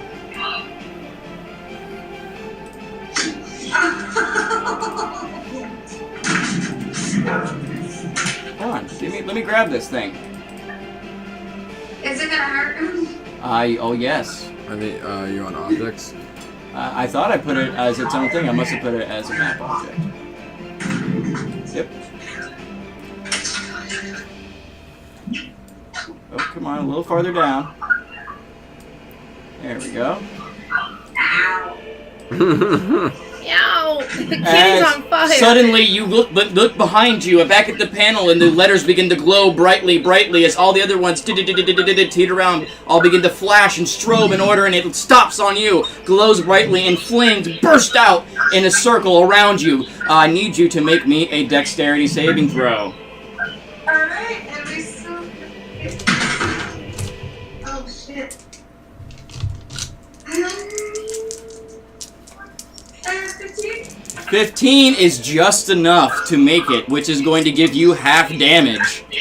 Which is going to be a 5 and a 5, which is 10, so halved is 5 points of fire damage. As you stand there in the flames, and you duck under as they kind of go around you, and you try to roll out of the way, but still taking the 5 fire damage from it. They just singed your tail. Yeah. Alright, then we actually come to the top of the round with your turn, Mila. Alright, well, I'd like to get the fuck out of that fire. That watch always goes off. Every day. Oh shit. Same time. Yeah. I wish I could change it so it doesn't do that. Is it 310? Yes. So look right here. Well, yeah, but yes. Stop! Right here. Yeah. Alright, well, same as the big golem guy is brutal. I'd like to clap my hands, Mm-hmm. wave my staff around, and follow lightning. Alright, he's going to make his saving throw again. It's a Constitution save, right? Yes. Okay, so that is going to be 20. So he does make a save, but take halving damage. So go ahead and roll damage for me.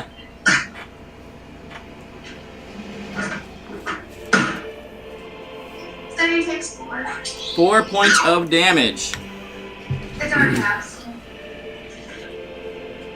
Alright, as the lightning strikes down once again, coiling all around him and going down through him into the floor, you see him shudder for a second, taking the 4 damage, but it still doesn't seem to faze him too much as he continues to walk forward and preparing for attacks against you.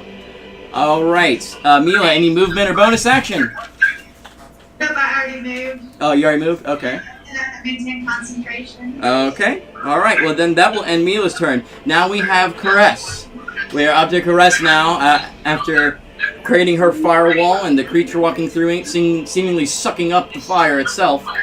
Okay. So what will we be doing this turn, Caress?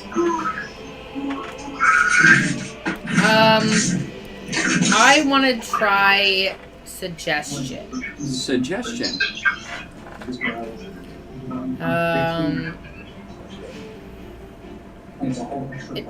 Okay. Okay, oh, it's a wisdom save. Okay, I would like to. That's my bonus action, I guess. So I will. I would like to suggest to this golem to jump off the bridge. You can't suggest to harm itself. I can't suggest it to harm itself. Or other. It just says ends if I harmed it. It ends if you harmed it, but you can't suggest. So you can't be like stab yourself. You know, you can be like, it'd be really fun to take a walk right over this way, and you could make them walk into harm's way, but you can't tell them specifically to walk and hurt yourself. Okay. Let's see. And then how do you properly phrase that? I think you should probably go sit in the corner. It'd probably be a really good idea. Okay. And wait, you're doing this with your bonus action? Mm-hmm. Okay. As you say the words and go to suggestion, it seems to have no effect at all. He just continues to do what he's doing. Damn. It seems he is immune to being charmed and other forms of things. For flavor, since we technically share the same turn, this whole time Van's kind of sitting back here. He's got his hand up like directly in front of his face, and there's this very light, pulsating, silvery light coming off of it. As you can kind of hear, like the words coming from his mouth begin to expand in the room. Mm-hmm. He's essentially like he's speaking in other language. Mm-hmm. Since everybody can comprehend every language, everybody would notice it as celestial as it begins to fill the room. And he's kind of speaking to his hand in a very weird way. Yeah, everybody does notice this and hear this. As Caress, you're beginning to saying the suggestion and noticing not taking effect, you do hear from behind you these mutterings and look out of the corner of your eye and see a little light coming from his hand. Caress, what are you doing with the rest of your turn with your action and movement? You know what? It's not a charm, so I will try Dissonant Whispers. Okay. Yeah, it's basically he's immune to being charmed and suggestion things, so you can't control his mind. But I can still cause psychic damage. Yes, you. Well, I did the first time. I know, and that was my mistake because he's immune to psychic damage. Actually. Yeah, you would have realized that your spell didn't do any damage to him. It's alright, you healed him anyway, so. No, that was the fire. Yeah, I'm saying, like, the damage you caused accidentally healed him anyway, so. Okay. Yeah, I would say by this point in time, you all come to the conclusion, especially you, that this is a construct that can't be manipulated like any kind of creature or human could be. And as well, it seems to be fire-based, so any kind of fire seems to not inflict harm, but help it. It's some sort of automaton. Yeah. Okay, so then Dissonant Whispers didn't work. Yeah, I'll keep the damage you did last time, anyways, because that was my fault for not reading it. Healed it anyway. Yeah, it would have healed it up anyway. Yeah, but that's what I was saying. Yeah. So, psychic damage it is immune to. It's not Dissonant Whispers didn't work. It won't work, and Caress will know that. So you probably wouldn't even expend the spell. Yeah, you probably wouldn't. Yeah. You would know it wouldn't have worked the first time. Yeah, exactly. Right. Yeah. When casters cast magic, you kind of have this kind of feeling of whether or not it took effect or it took hold. Sometimes it's kind of hard to tell, but when it comes to psychic things, I assume that you would have some kind of connection to it. So yeah, you would be like, I'm not catching this, I'm not connecting this person and making this happen. Yeah. So I would say you go to, like he says, you go to reach out with your mind to do this, but realize you can't make a connection and just don't do it. I only have one other spell that does not affect their mind, and Thunderclap. Bam! It is thunder damage. Okay. They must. Okay, within 100 feet, each creature within range must make a Constitution within 5 feet of where I am, where I cast it. Okay. They can be hurt up to 100 feet. For the moment. So within 5 feet, because I'm gonna take it right off myself, up to 10. So.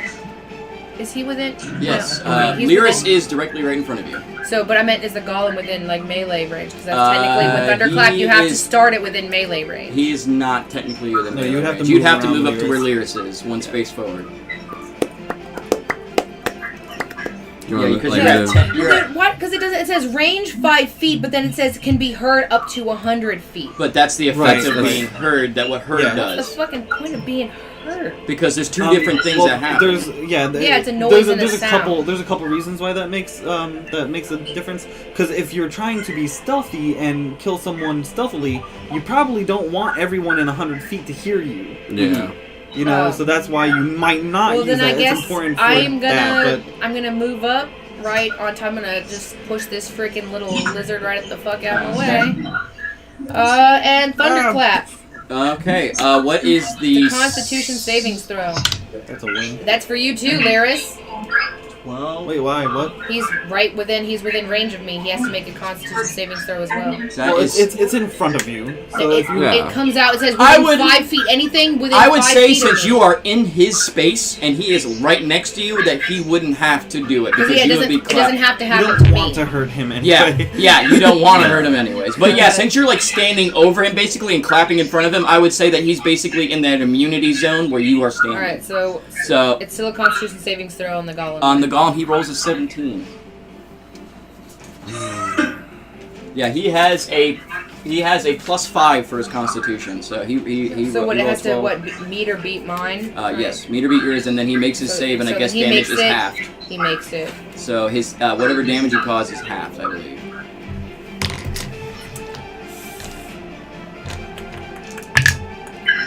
Nine. 9 points of damage, half will give you a 5. So that'd be another 5 points of damage. And, Now back down. Now I back still have 1 point movement. below his starting health. So I guess I'm gonna risk that attack of opportunity. I guess because I don't have the mantle of You inspiration, don't. and I'm gonna fucking book it backwards. I'm gonna scramble my ass backwards. Are you still maintaining concentration on his firewall? I don't have to. But the Clyde Lear It was does. using- Oh, Kylier. Okay, that's The right. Clyde Lear does for 1 So, minute, Where will you be moving to? directly backwards, like all the way to the door, like as far back as I can go. I already got 35 feet of my 40. So Maybe drop the firewall. 15. the 20. Lear does it. It lasts for as long But as you, it lasts. You control the leer. you control the. But I'd have to Lear, take though. another action, which I don't have, to No. stop playing. It would be just. I thought assume it you was haven't been playing the concentration. leer this whole time. No, but once you start, it doesn't say because it just says like I use the Lear as to You cast could these things. Dropping a spell concentration doesn't- is a free. It's a free action. Yeah. So you could drop the firewall as a free action with the Lear, just like as I move, I take the Lear and drop the firewall. It doesn't cost anything to stop doing Okay, I that. thought it was. I'd have to do something else to make it stop. No, you're playing. not causing something to happen. You're just stopping you're just stopping the energy going to it. So it's That's- Besides, backs up this to is the that wall DM telling again. you that you don't have to heal the bad guy. So maybe don't heal the yeah, bad guy. I'm trying to help you here. You know, like it's okay. You can drop it because he literally all he has to do is step back and he heals up. heals again. Yeah. You Yeah. want to try to keep him away from fire. Apparently. Yeah, and it's already bad enough he has these plates to help him if he Exactly. gets Yeah, on top. so is that what you do as you move out of the way? You go ahead and just drop it? Yeah, I guess so. It's unfortunate. That was a good idea, though. I mean, Oh, if damn it it, no! did damage, it would do a lot of Fucking damage. asshole thing! Yeah, I was Oh my god, what happened? Fucking What is hit this? the stupid fucking thing. God damn it! I hate when it does that. And my mouse is being an asshole. Sorry, my mouse is being a dick. Okay. It clicked other things I did not intend to click. Okay. Alright, well I am back though, and let me freaking do this. Yeah, I'm gonna have to come up with a better system. Okay, let me click down here. There, now I can delete it. Cool. Alright. Now, you deactivate the firewall as you run off, grabbing the Lear, and make one quick note as you move out and moving backward, deactivating the wall of fire that had come up. And now we, if that is all for your turn, we come to Van. Now over. I hate to say it to myself, but he gets an attack of opportunity on me. I backed up, like I was right in Oh his yeah, face, that's and I true. You ran do back. not have you The do not mantle. have that. Yeah, so I don't have the mantle. that I give is it. a 7 plus that. That's gonna be a 20 to hit. So we are going to do.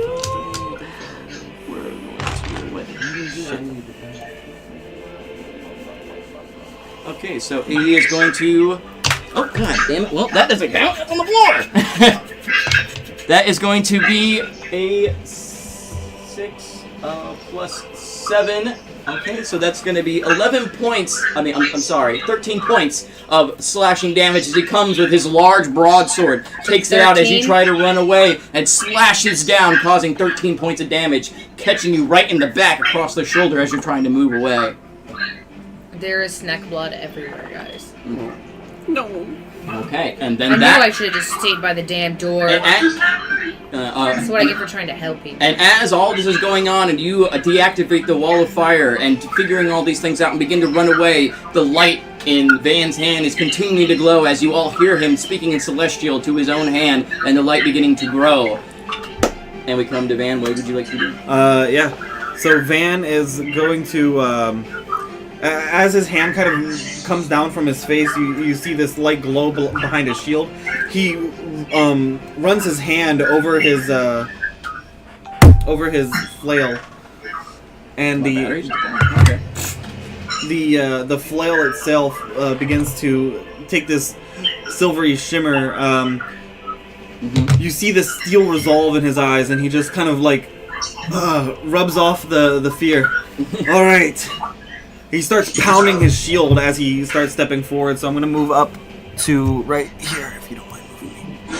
Oh my god. Alright, a little bit further.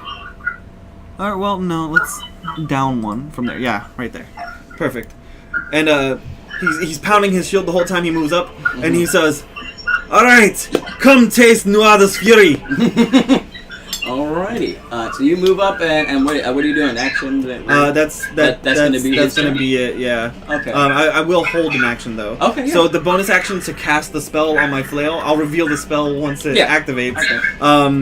But I'm gonna hold an attack action for if the golem moves up to me. Okay, so I'm holding that with basically you invoking that upon your weapon and then attacking with it. If he moves forward to attack you. Well, no, it's a bonus action to cast the spell on my weapon. It lasts for a minute, so I've got 10 rounds. But the first attack is what activates the spell. I'm holding the attack action for if he moves up to me. Alright, yeah, so as soon as he moves up to you, you're going for it. Alright, I got you. And then that's going to be your turn, Van, with the newfound resolve and a glowing hand. Let's see. After Van, we have Lyris, right in front of this large creature, now by yourself. He's changing the baby. Huh? He's changing the baby right now. He's changing the baby? Oh Yeah. my lord, he's changing the baby. Well, his turn is before the golem, so why don't we take a second here and we see. Yeah, well, I don't want to say what he does. He'll be back in just a second, so we'll wait a second here. Give you guys a minute to think of some stuff you could do. I don't want to take, like, he's already got a dead character. I don't need to take his turn from him with the spare character. But yeah, so where are we at? So because after him is the golem. So yeah, we'll go ahead and hold off on that. If another player was going, I'd say yeah, we'd maybe fiddle something out, or just wait a minute and have them go first. But yes. Okay, yeah, he's gonna have to roll for that. Alright.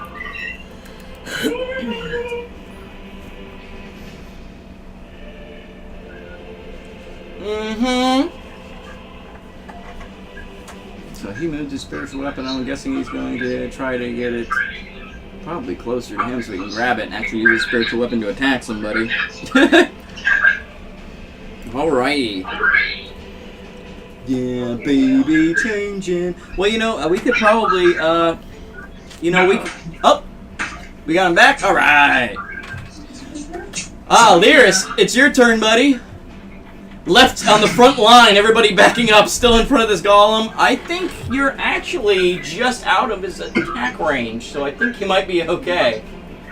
Oh, hell yeah. Okay, so 5. No, actually, never mind. I'm sorry. You have the spell from her anyways, so you get to move without it anyway. So, yeah. Well, go ahead and do it, buddy. What you gonna do? Oh, no.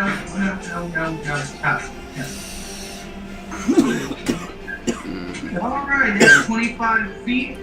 Alright. And I'm gonna move this 5, 10, 15, 20.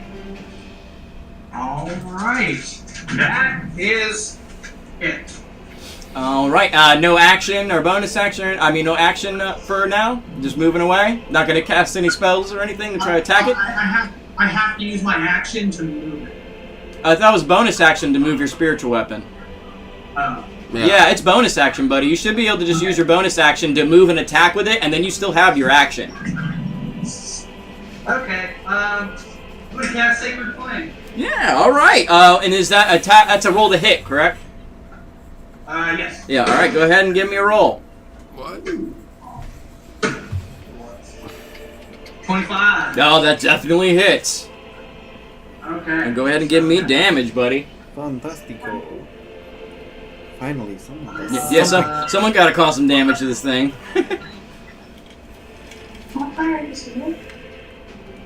Scratch that. No, thank you. What? It's Sacred Flame is radiant damage, not fire damage. Yeah, it's radiant. It's not fire. You're good. He said, "Sorry," she's like, "That's fire." It is radiant damage, so you're good. 6 damage. 6 damage. Okay. Little tiny chips coming away out of him, causing the 6 damage. You see the radiant energy hit him, and it kind of twitches his head a little bit, but definitely causing this landing, causing the 6 damage. All right, and then that's going to be Lyris's turn. And now, then we do that. We come to the golem, which the golem is probably going to move to this most immediate person threat in front of him, which is going to be you, good sir. Fantastic. So he is going to move and go to attack, but you have a held action that will transpire before his attack. Yes. So with your held action attack, go ahead and lay it on me, dude. Alright, so first let's see if the attack hits. All right, yeah, go and give me a roll. I'm gonna say that's gonna be a no. Unless for any reason I have advantage, which I don't believe I do. No, not with the mantle. I don't think it gives you advantage. You don't have anybody close enough to give advantage. Well, I did it. Wait, Lyris, you have pack tactics. Oh wait, that's only for you to get advantage, though. That's not. Yeah, that's only for. Yeah, that's only for you to get advantage. All right. Yeah. All right. So yeah, okay. So then I guess the only question would be, since I held the attack action and I do have bonus attack as a class feature, since I get 2 attacks per turn. Since I held the attack action, can I take both attacks? Yeah, I'll go ahead and let it fly. Yeah, cool. I'll let you do the 2 attacks. In which case, 18? That just barely hits. Yes, okay. Just barely hits. And, you guys have heard, Van's flail hit people before, but nothing like this. As it hits him, the magic that is imbued in it slams into the golem and lets out this thunderous sound of it rings out to 300 feet. So in here it would be extremely loud. The walls and bouncing. Yeah. As lightning cracking and like my thunder. Yeah. And I will be using Thunderous Smite. Oh, nice. So he needs to make a strength saving throw. All right. So it's gonna be well, he rolls an 18 and he has a +7. So yeah, he's gonna succeed on that, but he still takes the damage. All right. Take that saving die throw away from was you. in order to what, impose disadvantage or something like that? No, to push him. Oh, he's gonna push him into the acid. yeah, then that would have been a good idea. That would have worked pretty well because And 5, so 6. I don't think he has that. Plus 7, 13 points of damage. 13 points of damage. Very nice. All right. As you come out with the first attack, and he kind of pushes his arm to the side, brushing aside your first attack with the flail, but then you quickly come with the motion of it, slamming it in with this glorious smite that rings throughout the entire room, with an ear-piercing ring like lightning cracking and causing the damage to him. As you see him kind of tilts back, almost pushing him back, but he gets himself back up and getting ready to actually attack you back. And he goes to go ahead and what is he going to do? He is going to after this attack, try to make a slam attack down on you, which is going to be a 15. But yeah, so that's a 28 to hit, so I'm sure that hits. Yeah.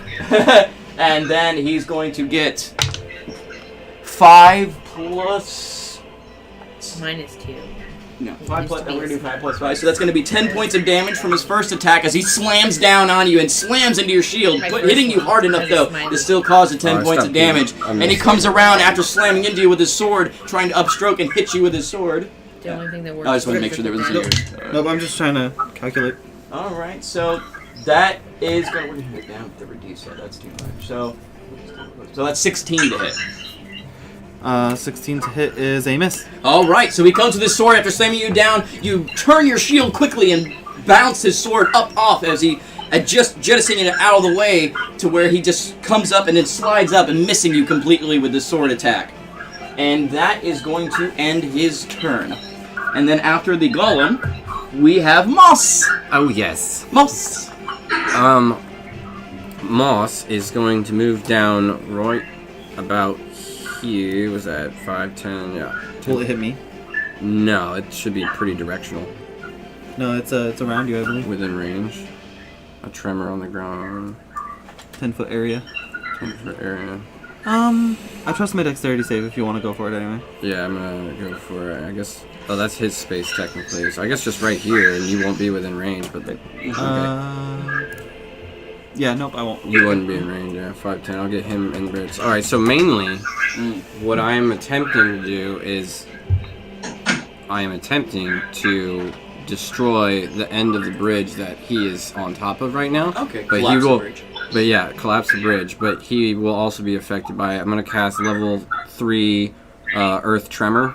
Okay, and this And it is has a a save. dex save of 15. All right, we'll do his save real quick. He is a 6 dexterity. Perfect. He has a -1 in his dex. Awesome. So that is 6. He does not make his save. I'm trying to think. Now it depends on the amount of damage that you cause. It's to how much you hurt this bridge. So we'll see what you end up in damage-wise. Well, let's see. If the ground in that area is loose earth or stone, it becomes difficult terrain until cleared. So that makes me think that it becomes Automatically becomes. Yeah, broken. crack and broken. Yeah, it does Yeah, sound like that. so it should So it automatically should break a break. bridge, yes. But like you said, the least description this of it portion. saying that it's going to crack it, so it should break. So I'll determine how broken by the amount of damage. You know. Gotcha. sounds fair. So 14. Was it 3d6? Yeah, that's pretty respectable. Yeah, no, yeah, that's that's good. Yeah, yeah. Should I be adding anything to that? Not unless it No. specifically says so. No, I don't see anything. Nope. What, you don't have a spellcasting modifier? It's only certain spells add your modifier Add to your it. modifier. It does. It will specify. Well, you're a wizard, right? Yeah, it specifies Yeah. what spells. Yeah, to add. it also depends on a couple things because like certain schools and certain like even artifacts will allow you to add it, but Yeah. Yeah. usually spells do more than enough damage. A Yeah, weapon but- does 1d8. Yeah, yeah. You do 3d6. Yeah. Moss walks up, gets closer to the bridge, and the bonsai tree on his back begins to swell up in a glowing, almost earthen, arcane energy, and then it whirls around his body, moves its way around his shell into his foot, and he just lifts his knee up as high as he can and stomps on the edge of the little cliff face right here, Okay. sending the tremor around him and into the bridge and towards the golem. All right. As it goes towards the golem, it cracks and streaks through the ground, and then you see the bridge. It cracked through it, so it begins to... And you see the golem itself shaking, causing the damage to it. You see it beginning to try to catch its footing. The bridge begins to crack, as it cracks more and more, collapsing and actually dropping the golem himself into the stream of acid. As he drops down into it, going to be causing him 3d8 of acid damage as he drops into it. Oh, that was a d10. That's 7, 2, that's 9, plus 3. So that's 12 points of acid damage as he falls into the pool. Along, with the 14? With the 14 damage. And yeah, alright, nice. Yeah! Well, so that's... 26 total. Alright, yeah. Good turn. Finally taking some good damage and everything. You see it's in I'm gonna there, try to keep trying him to in there, catch its too. footing around the stone bridge that it's now broken, trying to pull itself up out of the acid, and it's almost getting pulled by the current slightly because it is a stream of acid pulling down. Okay, so if that's going to end Moss's turn, we come back to the top of the round. Oh wait, And- can I bonus action yeah, a go ahead. potion? I'm just gonna bonus action a potion. Yeah, go ahead and roll the dice. After you do this, you smile and turn and go And then ahead I'm shut down a gonna vote. the remainder of my movement because I only took like 10. I'm just gonna Yeah. move back some. Okay, I would say that in the circumstance, him falling down, that it wouldn't incur attack of opportunity anyways. Because he's like mid-fall below me and yeah, it wouldn't make sense for him to still get an attack of opportunity. It would be kind And of he's silly. boiling in acid. Yeah, He's it'd saving his own be pretty silly. You know? That'd be kind of me like, oh, fuck you, I want to get damage on you. Just, you know, it'd be kind of a dick move. So, alright, But top of the round once again. I have one question. Yeah. Since he is in a conductible liquid, does he get extra damage if I do like damage? Does he get extra damage if you do what? Electrical damage? No. No. The thing with resistances and this edition of D&D, there is no weaknesses. Like, if someone can't be weak to an element and get extra damage for it, it's only resistant. You know, you can be resistant to something or immune to something, but you can't be a part of something that gives you extra damage because you're weak to it.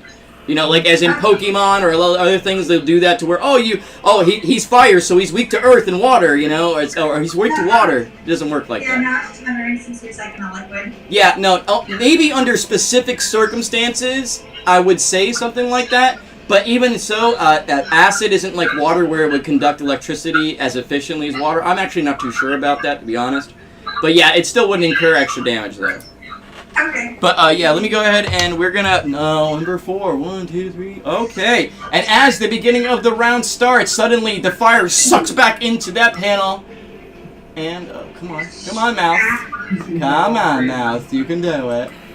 Alright, and actually comes out, luckily for you guys, on the dice roll, it comes out on that side. Oh, random dice roll. There you go, and then suddenly dissipates, and then the fire, you see it burst behind the golem as it's trying to pull itself out of the acid. And at the top of the round, we have Mila. Alright. I'd like to call lightning. Alright, go ahead and call lightning, and we're going to go ahead and do his saving throw, which is a 4 plus 5, that is 9. He does not make it. So he does not make his saving throw at this time. 23. Oh. How much? What was that? 23. Nice. What? I still have concentration on earth and grass, so I can move it to the wall and try to hold him down.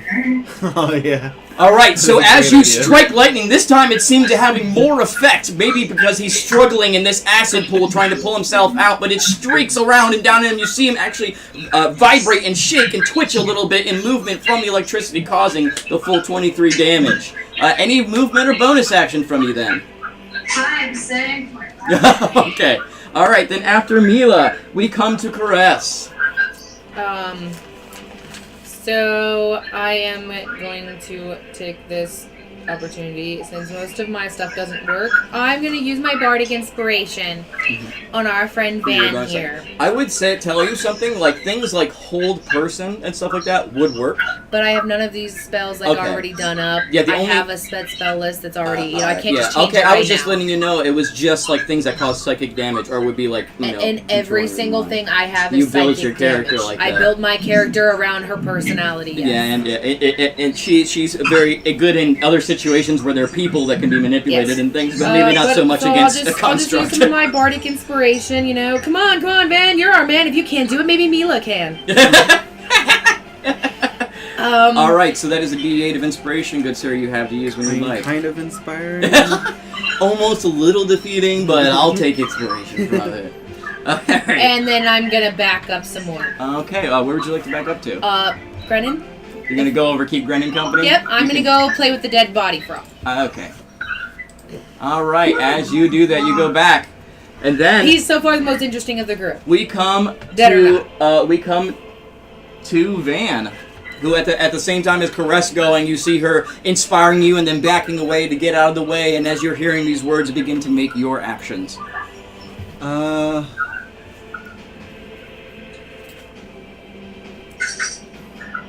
Yeah, no, I'm just gonna go and start swinging. Alright. So I'm gonna go right up to the edge here and start smacking down at him with my flail. Yeah, just fucking hit him back, demon! back. That's a little cock there. Yeah, good. Okay, there we go. 19? 19 definitely hits. Okay, and I'm just gonna roll my second attack. Good. We can do it all at once there. Oh, that's gonna be a miss. That's an 11. Oh yeah, that. But with that first attack, I'm gonna expend a second level spell slot and do a divine smite. All right, go ahead. Yeah, just make sure you mark out the spell slot when you get a chance. Yep. Go ahead and roll damage. That's gonna be 3, 7, 7, 13, and 18 points of damage. And he doesn't make a saving throw, correct? Nope. No, not this one. Okay, 18 Nope, that's just points. added to it. Okay, 18 points of total damage. All right. let's see. All right, now looking at it after you swinging down and you're in mid-air and mid-swing, all of a sudden your mace just glows and smacks down onto him, kind of bundling him down and pushing him a little bit farther down into the acid as he's trying to climb out, causing the damage to him. This now, looking at him, seeing the acid eating away at his side, some dents from the divine force, he's starting to look a little beat up. Not like near death, but he's starting to look a little hurt. Finally, I'd like a strength contest with him. All He right. gets a strength saving throw because I want to use my bonus action to try to bash him to the ground. I want to knock him prone. Knock him prone into... Okay, I got you. That is going to be a 5 plus 7, so that is 12 by him. Actually, low roll. That's I a would say. 12 on me as well. So that's a win for him, isn't it? If he meets her, I believe so. Yeah. So, I think, unfortunately, that was we so had the close. same exact And modifiers he just, and everything. He just rolled low too because I've been rolling a little high. I rolled was like, 5 as well. Yeah. Yeah, like I thought he does It's the same Well, modifier and maybe everything. tie. I was like, ah. As you both are doing this and you're trying to force him down, he actually somehow like grabs the edge and kind of pushes you up off the top of him with his shield, just barely escaping and winning the strength contest. And that is going to be the end of your turn, then I imagine. Yep. And then after Van, we have Lyris. Lyris, my friend. Okay, I am going to move my net the last 20 feet and grab this orb. All right. As you grab the orb, the orb, you suddenly give me a. No, actually, you wouldn't be doing that now. As you grab the orb, you hear a slight echo of a voice in your head suddenly out of nowhere, and it says, "Finish what you've started, then we'll talk." And then that's it. It's silence It's a after. sentient object. Only you can hear it. Only you hear it in your head. This voice echoing. Okay, I'm just gonna nod then. Yeah. Do I still have my option left or no? Yes. Alright, then let's see. 5, 10, I'm actually 15, use my bonus 20, to chug some potions because I'm gonna 25. die. I am going to cast Spirit Guardians. All right. Nice. I love that spell. Yeah. And what this is summoning a guardian to fight for him, correct? Spirit Guardians actually essentially Yeah, I can't remember. summons 2 little fays, if I believe correct. Yeah, that's summons. Let me look just so I remember too. Yeah, Spirit Guardians. Here it is. You can call for spirits to protect you. They flit around you to a distance of 15 feet for the duration. If you are good or neutral, the spectral point appears angelic or fey, your choice. You're evilly fiendish. You can cast a spell. You can designate any number of creatures you can see to be unaffected by it, and an affected creature's speed is halved in the area. And when the creature enters the area for the first time in turn, or starts its turn there, it must make a wisdom saving throw. On a failed save, the creature takes 3d8 radiant damage if you're good or neutral, or 3d8 necrotic. Okay, so it doesn't matter. On a successful save, the creature takes half as much damage. So, you want I to... designate all So my this is- teammates to be unaffected. Alright. Look at how awesome this is. It takes an action to It has to make use. a wisdom It save. lasts up to 10 minutes. Has a Okay. 15-foot radius, and automatically, every turn, 3d8 damage. Yeah, so, No yeah, you're close concentration or enough. So, anything, you it's just going to cast make its saving throw. Choose an area. Which fire and forget. And Yep, then it's a that's it. wisdom, so it's an 11. It's the most awesome spell, and it's a cleric spell. Yeah, Nice. 11. No. Yeah, does not make it. So go ahead and roll your 3d8 damage. Love that spell. You want to be a cleric? Yeah, right, You 3d8, get right? Spirit Guardians. 19 radiant. Yeah. Is it 3d8? It is. Oh yeah, It's 19 insane. radiant damage. Nice. I was reading. Oh, I went down to spiritual weapon. I was like, wait, what? I was reading the wrong thing. All right. So what'd you? I'm sorry. What was the number again? 19. 19 radiant. 19. Nice, man. Me too, but as you suddenly summon these spiritual entities that kind of form right around you, almost somewhat angelic, but oddly enough, not quite that good looking because the kobold himself isn't quite the best of the best. But a seemingly angelic and light type of force of goodness seems to come out of the earth, and then suddenly the creature itself begins to reverberate with light and energy that bounces off him from these creatures, and then begins to jar him around a bit, causing the 19 damage. And is that going to be it for your turn, buddy? Yes, it is. Alright, and then after him we have the Golem, which now, stuck in the acid, is going to take his 3d8 damage at the start of his turn for still being in acid. So, that is going to be 6 plus 4, 10 more points of damage. As he begins to try to climb out of this, which is going to be a strength check for him and take his action for this turn, trying to climb back up where he can stand properly. Which is going to be a natural 1. Yeah! As he goes to climb up, it just parts of the rock begin to crumble out of the way, and he can just not quite get up enough to get a grip back up to the surface, and now is still stuck, swailing about in this stream of acid, trying to get out. Alright, and after the Golem, we have Moss. Hold on. Yeah. Not to be pedantic, but he did just start his turn in the area. Oh yeah, I'm sorry. Yeah, you are correct. So go ahead and roll damage for me again. And another wisdom saving throw. Yep, let's see. Another wisdom. Spirit guardian. 2 plus nothing, so Oh. a 2! Oh, I think Shai was just saying, does call lightning do something too? 16 radiant. Yeah, 16, hold on. 16 radiant. Yeah, Shai said something, I don't know what does. I couldn't really hear her. I think that's what she was getting. Yeah, so I'm sorry, Shai. Does call lightning do something at the beginning of his turn? I'm sorry. No, it shouldn't. No, I didn't. I thought it would. I didn't think so. I That's thought the she. moonbeam. Oh, That's a moonbeam. Okay, moonbeam. I'm sorry. Yeah. Yep. Never mind. Okay. Well, that will be the Golem's turn. So then we come to Moss. Alright.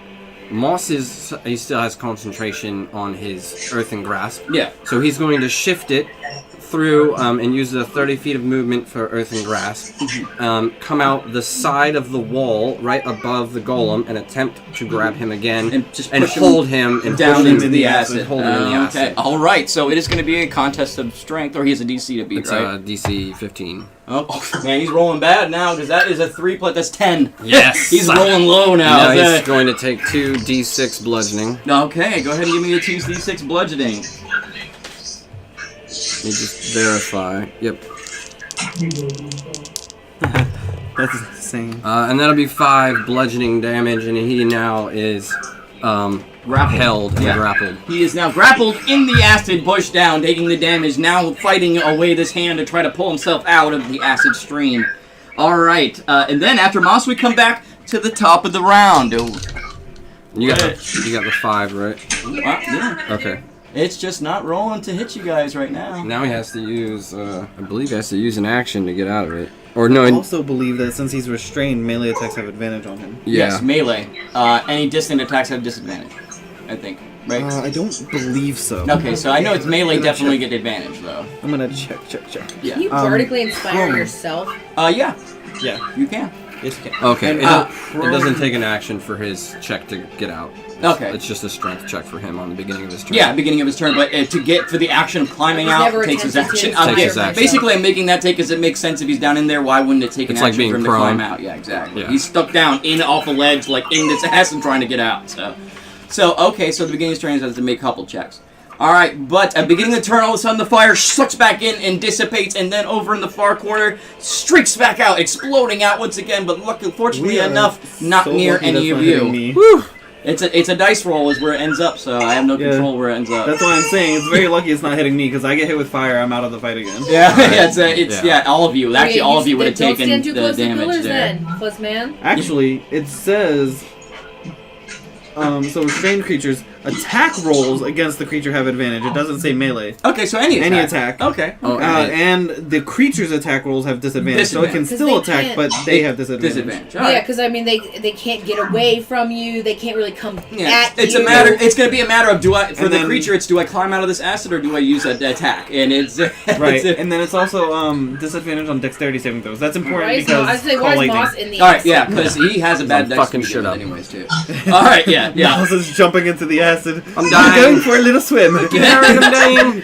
All right. Catch a swim in So, acid. It's Moss, very is that wet. going to be? We're at the top of the round, and with the fire has moved now over him, grappled and everything. We come to Mila. Mila. Alright. Well, you already know what I'm gonna do. All right, it's called lightning, so he's going to have a disadvantage on this. It's a Constitution save, Dab. actually. I'm pretty sure she just. This dab. is actually a Constitution save. What, So. so you just dab? When she sat down to it. Oh. This is a Constitution save, correct? Yep. Yeah, right. I'm not crazy, right? Okay, so that is he Oh, I thought it rolls was dexterity. my bad. 18 plus 5, so I think he makes it. But he has half damage. Go ahead and roll damage for me still.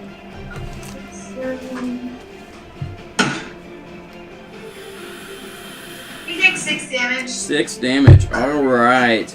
So. He is looking pretty beat up now after lightning strikes down on him and everything, with the culmination of all of your guys' hits and being held down this acid. He's looking pretty hurt. Pretty beat up. Alright. Mila, any movement or bonus action from you? Nope. Alright, you're just gonna hang back there. After Mila, we have Caress and Van, which Caress, you are up first. Yes. So I am once again going to bardically inspire one of my companions. That's 3 inspirations you have used now so far. Yes, this is my last one. Yeah, okay, I just want to make sure. I am going to choose to inspire Mila. Alright. Yeah, because you are having inspiration die you're holding. still, Yep. too. Oh yeah, I do. Hey, you, cat lady! Remember the last guy who quit? Exactly. You don't. And then I'm gonna use my bonus action to chug a fucking health potion because I'm gonna die. Alright, well go ahead and get your health back up then. Roll your dice for your health. Is there any movement or anything else you'll be doing? Nope. Alright. Okay, so, boom, after Chris, we come to Van. You're, as she's saying all this and inspiring, it is your turn, my friend. Alright, we're gonna go nice and simple. Thwack, thwack. Yeah, to a couple hits, alright, good. Couple hits straight to the head. Give me rolls. That is going to be 24 to hit. Yep, that does hit. Well, I stopped bleeding out, guys, in case you were And that's a nat interested. 1. Yeah. Do you have advantage on the hold? On the grapple? Oh wait, yes, I actually have We have advantage. So, will we count that as the second roll two for more the first? Yeah, Okay. you call. Yeah, that'll call it as the first one, and then the first set. This is your second set. Another 24, so 2 Okay, 24s so to hit. both do hit with the 24. Alright, Go ahead and give me all the damage, buddy. I'm also going to expend 1 first level slot to give another 1d8. Okay. All right. So that's gonna be 11, 19, 24 points of damage total. Ooh, as you come down, smiting it once again and channeling this divine energy through your flail and swinging it down on him, causing the 24 damage. He is looking beat up. That's You it can for my see turn. parts of it cracked off into little pieces of gear, and even a little bit of fire from the chamber, its inner core, kind of spew out the side of it a little bit as it's trying to move, still trying to gain its way out of this soup. And we come to Lyris. Remember, the inspiration only lasts for 10 minutes. Here we go. I'm gonna try to take this turn. I just don't need it yet, so. Okay, yeah, because on his turn he's gonna take damage from his things From again. the guardian Alright, thing so and the wisdom acid. save. Wisdom Okay, save for so the. I'm going to. Well, it's not your turn yet. It's his turn. I thought it was hers. He just went. Oh. Okay. Yeah, I you thought it was attacked. the You aren't golem's moving Oh, yeah. anywhere, are you? turn. No, I thought it was the golem's turn. Oh, That's no. all. Golem was after Lyris. Okay. Golem's after Lyris. What My are you bad. doing, buddy? Sorry. I'm gonna use a mace attack and Alright. then use my bonus action to use divine eminence. Alright. And I get advantage because of pack tactics, advantage within 5 feet. Yep, you do get an advantage on the attack roll, so go ahead and give me the attack roll. And he's grappled, so you get advantage anyway. Right. You can't double Advantage. But I'm saying he already had the advantage anyway. But why not? Yeah. 18 to hit. That just barely hits. Go ahead and give me damage on that mace. Okay, let's Mace see. to your face. Mace itself is 1d6. And I'm spending my last 3rd level slot. So, let's see. The mace itself deals 5 damage. Alright.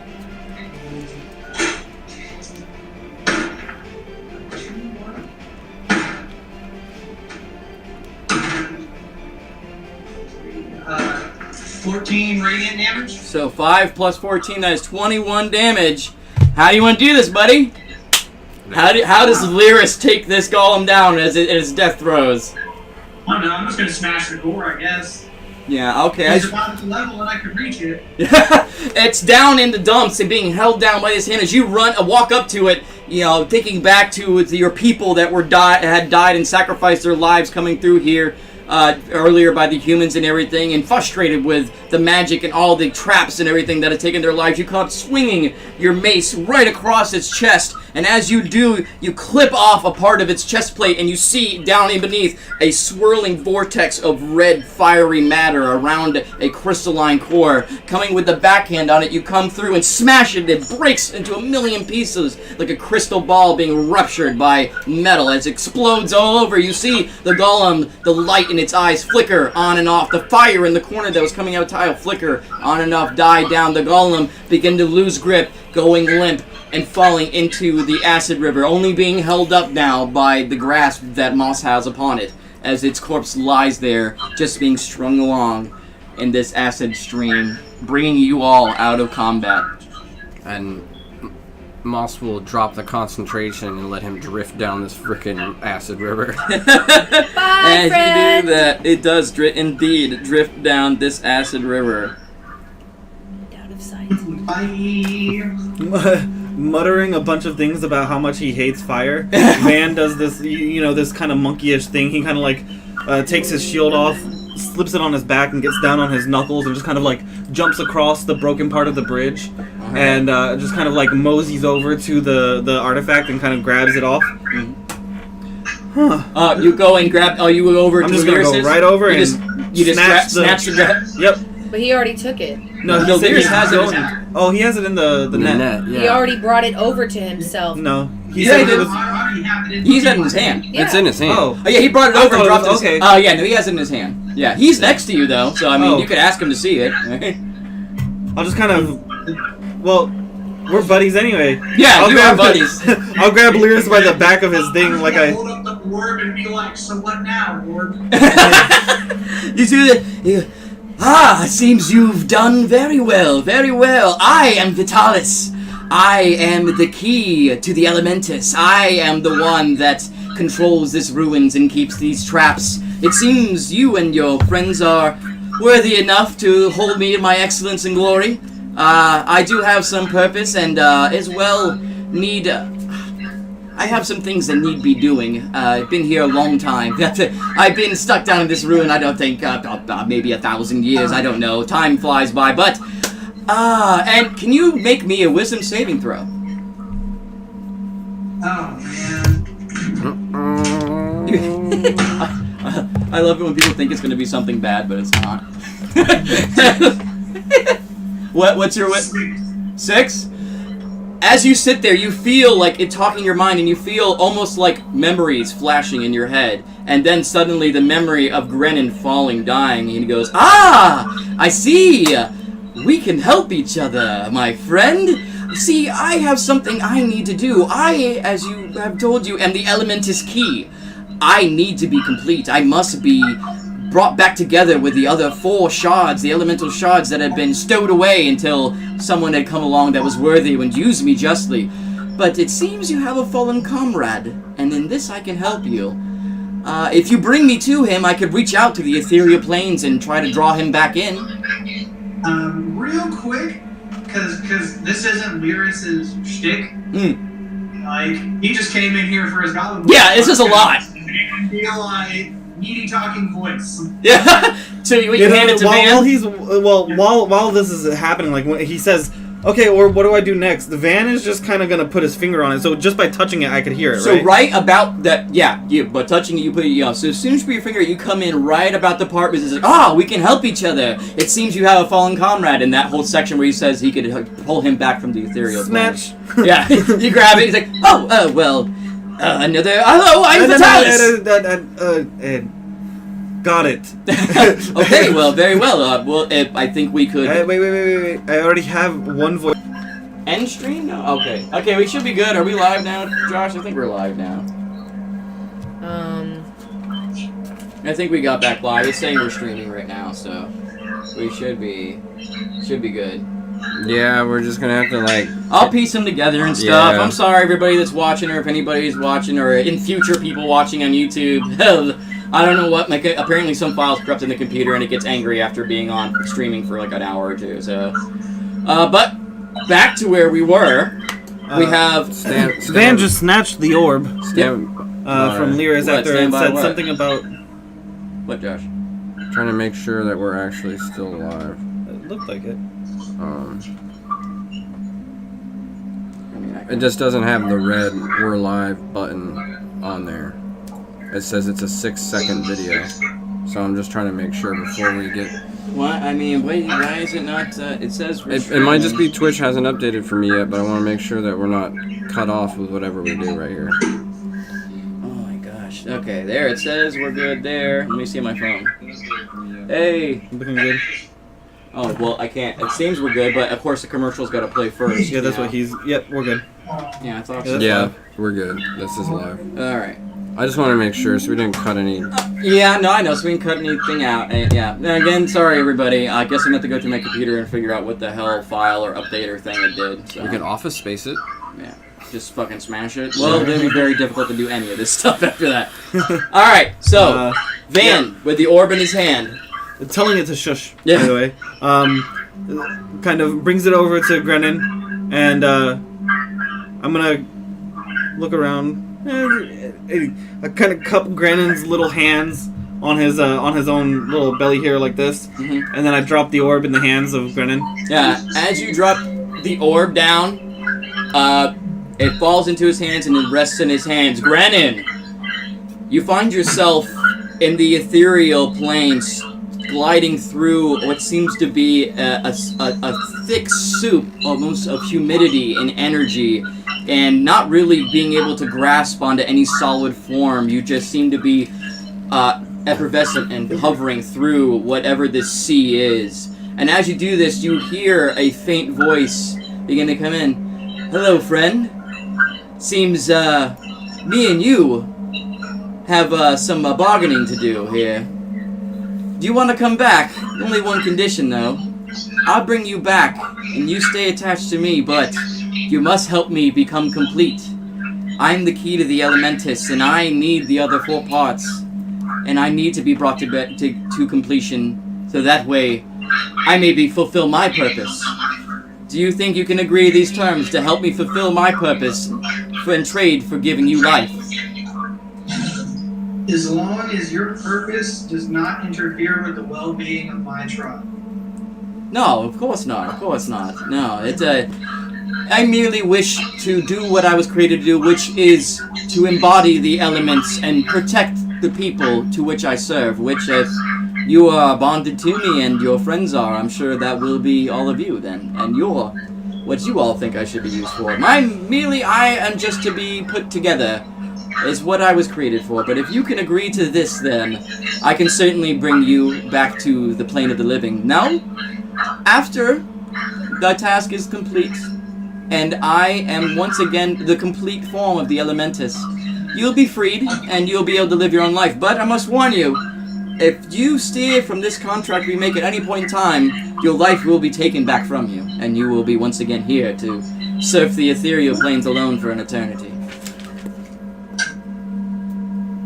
As long as you'll help my people when the time comes. Very well. Seems we have an accord. I am Vitalis Krelun. And all of a sudden you see like an ethereal glowing hand come out of almost nothingness and hold it out to you to grasp, waiting for you to grasp its hand. As you, yeah, as you, You're dead. yeah, as you grasp its hand, His you spirit is suddenly, also poisonous. you suddenly see light shrieking past you as you feel like you're getting pulled through a torrent and tornado as you're getting pulled faster and faster light, and then suddenly a sudden stop. It's dark.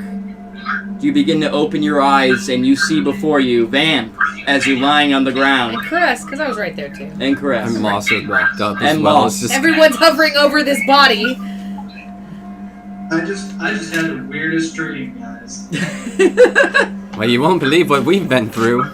Well, the journey of 1,000 miles begins with one step. Boop, and I'm gonna boop him. Constitution save. Your constitution say you touched them. Well, aren't you immune to poison? I'm resistant.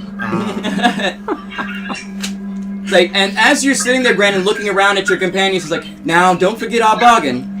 We must find the other 4 shards. The other 4 heart shards. Hey, 9 didn't make it, did it? No. 9 doesn't make it, see.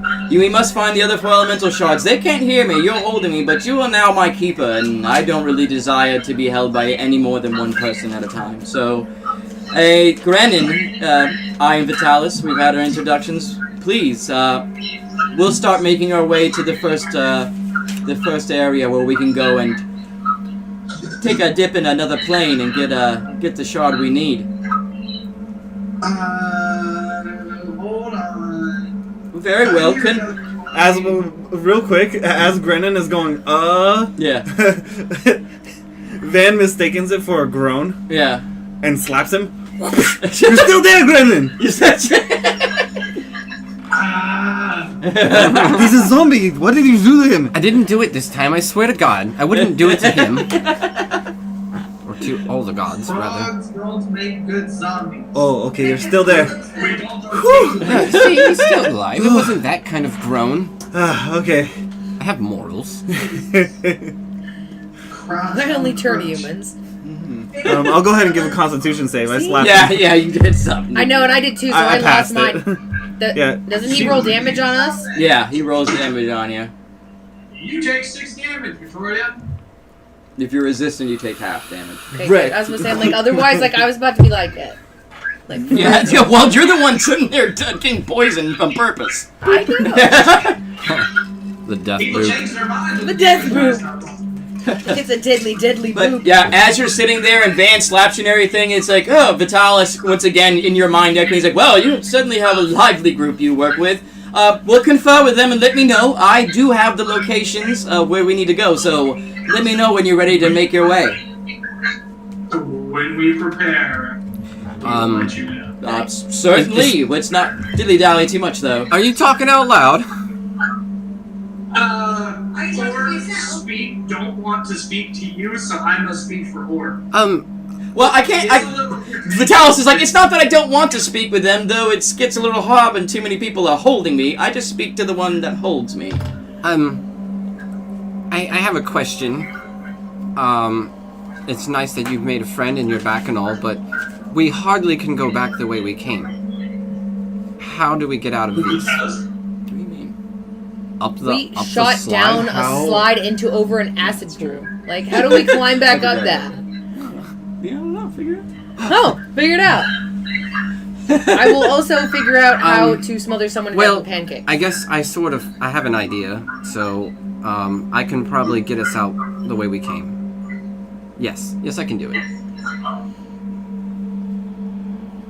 Never mind then. So, I'd rather not like to stay here any longer. Can we walk and talk and make our way out of this blasted hole? You could always ask Vitalis if he knows some way out or everything too. I mean, Right after I check this room. There could be another way out. Simpler. Well, yes. Yeah. Maybe ask your new friend. Do you know a way out of here, Vitalis? of course. Yeah, I've been here long enough. Yeah, I should very well know. If you go back to the orb, see where you took me out of, my casing and holding, there should be a latch or lever down there that should open up some kind of pathway. If you go reaching down in there and pull it, you should be able to find a way out. It should a rather long stairwell, but it does lead to the surface. Not where the entrance is, a little farther off, but should be able to make it up there, no problem. Okay, well, I'm gonna take a running sprint and hop across that river of acid. And before Grenin does that, the pause that he takes as Vitalis is telling him all of this, Van's gonna just kind of put his 2 fingers on the orb real quick and go, little friend, treasures in here? It's a... What treasures? I am the treasure. What do you mean, No. treasures? There's got to be more. Come on. Oh, well, I don't know. I mean, take a look around. I don't know. It's not like I can hide things. I don't have any pockets. Before he even finishes, Van lets go because he's annoyed. Yeah, he's kind of an ass. like he's. Moss is kind of an Moss ass. kind of quietly turns over to Van. Can you Can you throw me across? I can try. I don't think I can jump that far. Yeah. I mean, only that you should try. only the front side of the bridge is broken. I think I can throw you 10 feet easy, but all the way across the bridge. Is any part of the bridge still standing? I was about to say, I'm like, or you could listen to the hissy lady for just a second. Oh, what do you have in mind? See, you're a big man, but the dead frog man has a jug full of water, and the cat lady can move it. Oh, yeah. Ah, That's fair. create a bridge of water or ice. That'll work. Ice. Yes. Okay, how come you dug it is? Just say it. That'll probably be safer. You know. Bridge of ice across the acid. So is that what you guys are doing now? Yes. Yeah, so you guys go up, you do walk up, you begin to pour it, and as the water is pouring out of the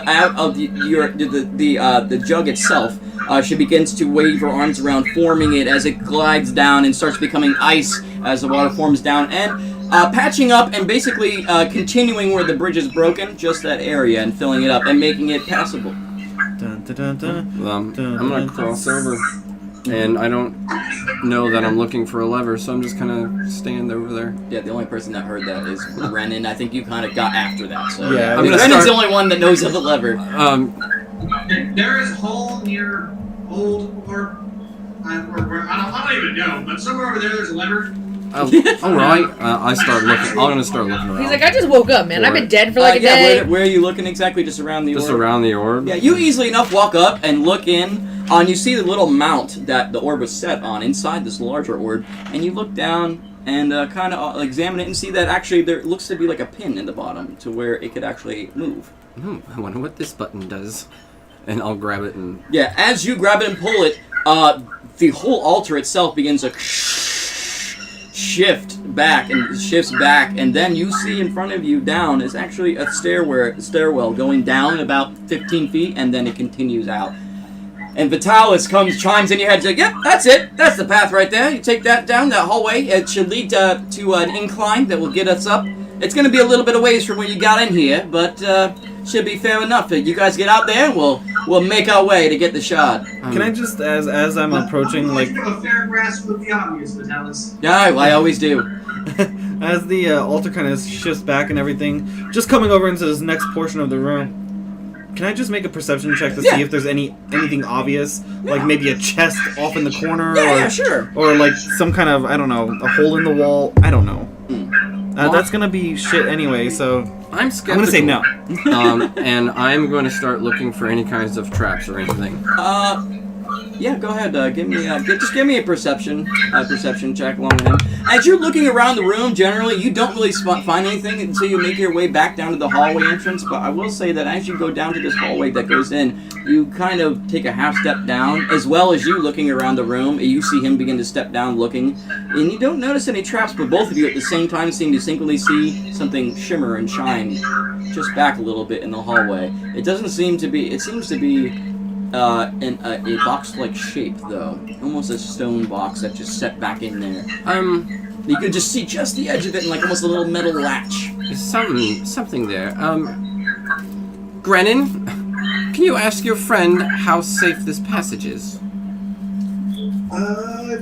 Is this place booby-trapped, Vitalis? No, of course not. It's not booby trap. But by this point, you've obviously proven all you and your party to be worthy of holding the Elementus key myself. So of course there's no traps or anything down there. I'm not sure what my creator had left in there per se. He did store some things here for a period of time, so there might be something interesting there. But I don't know. But there's going to be no traps. In the moment of pause, Van just walks up to what looks like the latch on a box, and he just flips it open and opens it up. It just opens up, and actually inside is there's a little case there with the top open. There's a bunch of potions in there, and the rest of it's actually filled with gold coins and gems and everything. It seems quite a bit. It is a relatively good box. It's about 2 foot by 2 foot and about a foot deep, so it looks like it is pretty filled. I close it back up, take a bit of my rope and tie it into the latch just so that the latch doesn't come undone. And I look back at everybody. It's nothing. Wait, pull my pack did off. I see anything? You're looking down there as he's looking into. He is looking down. I take my backpack. You're gonna put the rest of us, right? What? There's nothing here. There's nothing here. You see you with this big box. I'm taking my pack and I'm like trying to shove the pack around it so I can like. It's nothing. It's not just giant box. He's trying to stuff. I just like boxes. I just have a thing. Now, Van. We must be fair. And we will be. I'm just saying I'm gonna carry the box. I'm just messing with you guys. All right. Well, I've had about enough of this place. Let's make our way. Yes, I agree. So I'm just gonna kind of like. I know a backpack's not gonna hold it, but I'll just kind of like put it in there and then use some rope to like strap it down to my pack and put my pack back on. Yeah, easily enough. You're used to carrying heavy weights and doing. I assume it's like somewhere like 100 pounds. Yeah, at it's least, quite a bit of weight, but I'm not gonna worry too much about that. You know. For me, that would It's be not too easy bad, actually. Yeah, you're a pretty stout guy, so you're a pretty strong stout guy. Yeah, I could do the math, but Yeah, I'm not completely that concerned about it. You know, I mean, if it was like chest upon chest, then I'd be like, okay, how are you guys gonna get this out of here? But just one chest, no big deal. All right, yeah. So it's up to you guys. So do you continue on? I'm just gonna press down the hallway and then get to the upward stairs and make my way. Yeah, about 30 or 40 feet after it becomes level and goes out, you do see a stairwell going up, and inside the walls, imbued in the walls, you see a little light glow coming out, like there's almost a half orb every so often. You can see a dimmer globe coming from up there, so almost as if it is lit now up this long. And as you go to it, you get closer to it and see that it is a spiral staircase made of stone that seems to just keep going up, and you can't quite see the top because it spirals over itself, but it goes up. All of you guys make your way down into there. Does anyone want a ride? Because I'm about to just fly up. Screw walking. This is a spiral staircase, so you could fly, but you're still limited to the size of the hallway. You can't go straight up.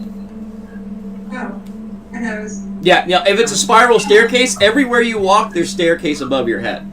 When it's just think of how a spiral staircase goes around. There's never like an open, all the way up. You're always gonna hit the bottom of the next stairs.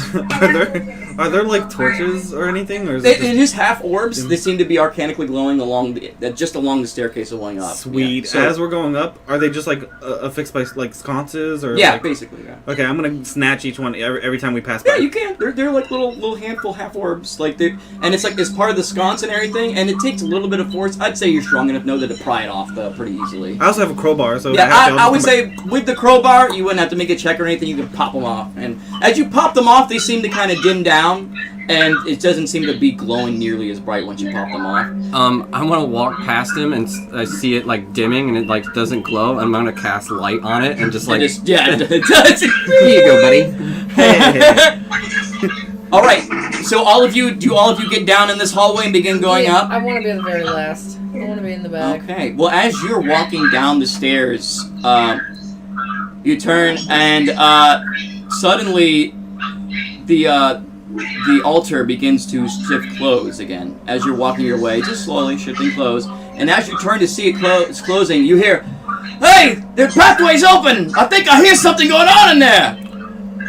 It has been about almost 24, like almost a half day that you've been down here. Oh, yeah, that camp is cleared out, and you can distinctly hear common being spoken and yelled from a previous room down as it shuts the rest of the way. Yes, Well, let's see how they fare against There's nothing to the face. stream of acid. So you're the only, actually correct, you guys, everybody else is in the till stairwell. everyone You're the else only was- one that heard the voices and they finally close, and you make your way. Well, It's up to you what you tell them, right? I guess what's most funny about that is Milus's magic will fade as she gets further away from it, so the frozen water will just splash into the acid, Yeah. and there'll be just a broken bridge in front of them, and they're just gonna be like, Like, where did they go? All right. So you finally catching up with the party, making their way up this stairwell, keeps going to up, myself. then up, then up. Do you tell them anything about the No. voices? Right? You just don't say anything. No, I'm just laugh to myself. Well, as you guys continue to make your way, it seems long and long and long. The stairs seem to go up forever, it seems like, and it takes you guys about an hour of just walking upstairs. And then finally, it stops, and you see a top, and it's a small room and there's a hallway that comes out, and then you see like a stone, but around the cracks and seams of the stone, there's little bits of light coming through. Well, Vitalis chimes up to Grenin and says, "Hey, yep, just push that stone out of the way, and there we go. We're on out of here." well, I'm not very strong. Who's gonna flip it? I'm little. Okay. Moss just turns to the band. Oh, hey, jeez. I'll just kind of move up to it and attempt to move the stone out of the way. Yeah, do easily enough. It seems to just kind of slide and roll, and as you roll it, you realize it looks like rock, but it actually seems like it was purposely made that way to where you could grab it and roll it from the inside, but not the outside. Right. So as you roll it, it rolls out of the way, and you see a little wear spot where it's tracked, and then suddenly fresh air and light comes out. I'm trying to think, is it light out? Yeah, it still would be light. And you look out in this, and you come out, and you see the fresh air. You see the woods. And you see yourself on top of a slight hill, and behind, as you come out, you look around, and there's a little rock, like almost as if like some rocks formation were right there. Without any pause at all, Van like bolts out and finds the nearest tree and climbs up into it and just takes a deep breath. Yeah, this tree's all right next to you, and you immediately get up. Oh, this feels so much better. Oh, thank the gods. Upon reaching the edge of this, opening and stuff, the woods are out there. I would like to try to call some snakes.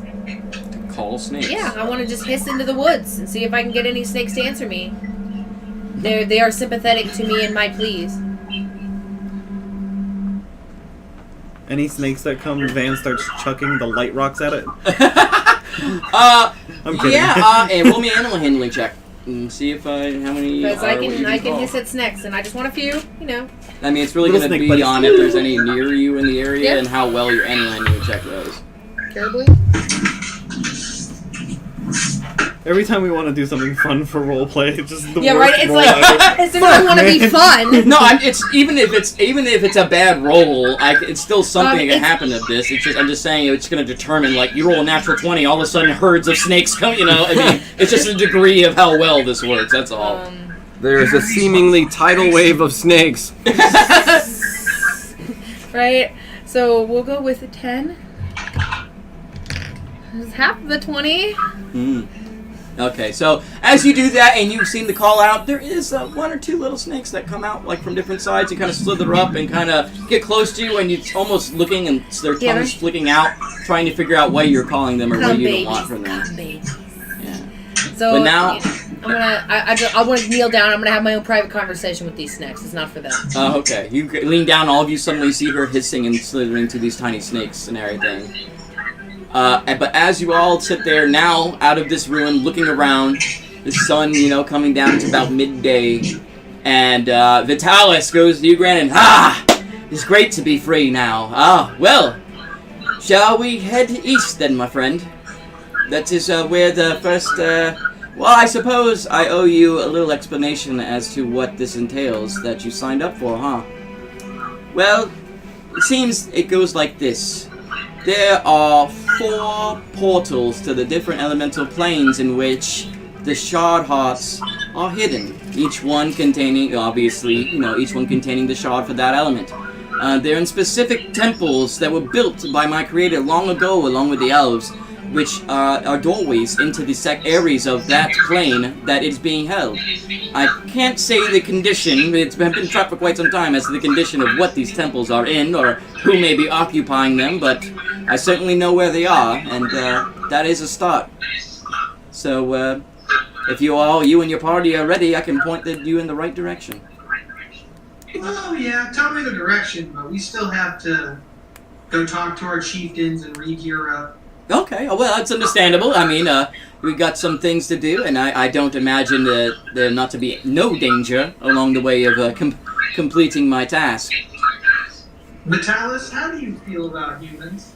How do I feel like humans? Well, seeing as I was originally created to keep them in check by the elves, I'm not too awfully fond of them. My experiences with them, the couple that I've had, was one, attempted theft, And the next was an attempted destruction of myself. So me being the amazing orb and key that I am, and not particularly being keen on destruction of myself, I don't really care for them too awful much.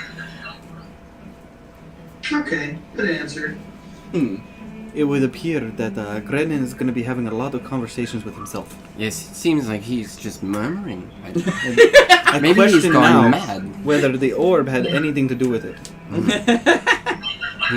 He might be insane. I came back from the dead. I could be daft for all you know. Yeah. Right, he did go like a whole day without oxygen to his brain. Oh, wait, I know. I'm going to be talking to John about that after we're all done with the session and stuff.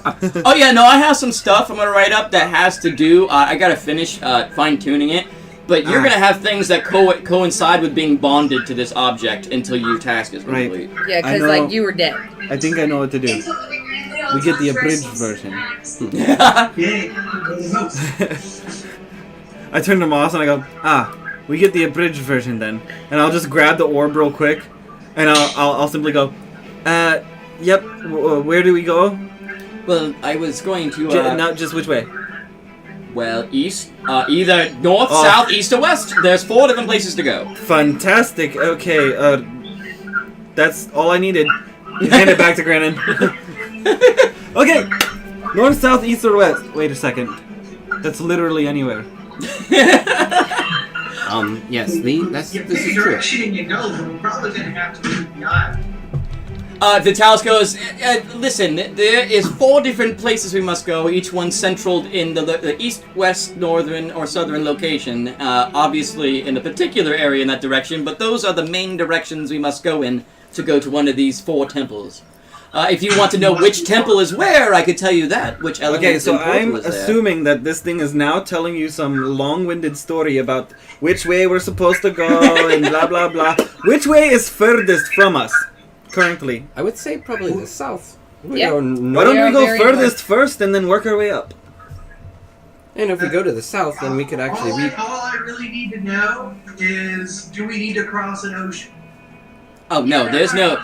Vitalis chimes in, no, everything is here on this continent, on this island. They particularly chose this continent because it was isolated from humans and other elves, so that's why they put me here. I agree with going south, actually, because we can reconnect with our chieftains and give a message to our progress. Well, you guys can. Sure. Well, I'm so sorry. It's like, the sad, like, Hulk music starts, dun, dun, dun, dun. It's just like staring off blankly into the distance. Well, so I guess you're the active chieftain of your tribe now, huh? Nah, it doesn't exactly work that way because given that they are still alive, well, okay, so my people, the way we work is we have a matriarchy. So there were 2 women still alive. That means whoever then becomes the matriarch, that's who runs things now. But I don't know who that is or where they are, so... Long live the queen! I have the Essentially. wrong parts with which to lead my people.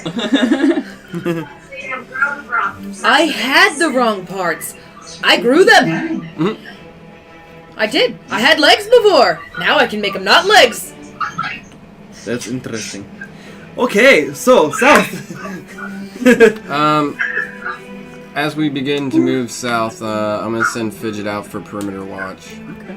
Um, As you, you present it. and So then- I want to resolve with my little snack buddies. Mm-hmm.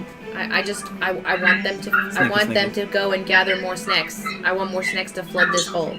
That's what I want. Okay, they go out and go to find more of their brethren. Here's new home. Oh, to go into the tomb itself? The opening, because the other end's sealed, but I just, look, here's a new tunnel for you to live in. I will let you make one more animal check to see how much you influence them, and if it's good enough, I will say that they just continuously gather snakes to go live in This here. is their new But it's home. gotta be good enough. I got a DC set Alright. in mind for it, so it's gotta beat the DC, otherwise they might just get 1 or 2 and then go back. That's it. But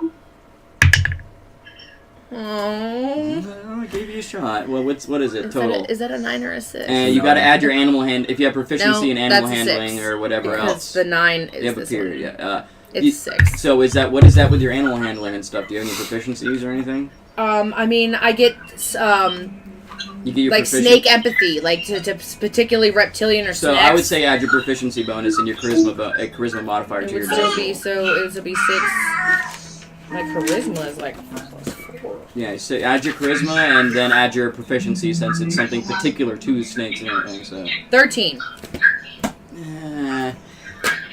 It's still not quite like what I had said. All right, well, snakes they acknowledge you and go, yeah, and they go off to go do things, and we'll see if how many snakes end up in this hole or not. If we ever come back. Yeah, if you ever do end up back. If the humans ever figure out how to open that lever, they're gonna have a fun surprise for them at the top of the stairs. Yeah. that's exactly really what I was going for. I just wanted the snakes to fill the hole. Yeah. Go, my babies, go. Okay. Why there's so many motherfucking snakes in this motherfucking tomb? Yeah. All right, straight Indiana really- Jones in that motherfucker. That's what I was going for. Okay, so Indiana Jones. is anybody else doing anything? You send Fidget off to go fly in the distance, so you're all beginning to make your way south then? I believe Okay, we. so where are we at right now? Currently, Don't know.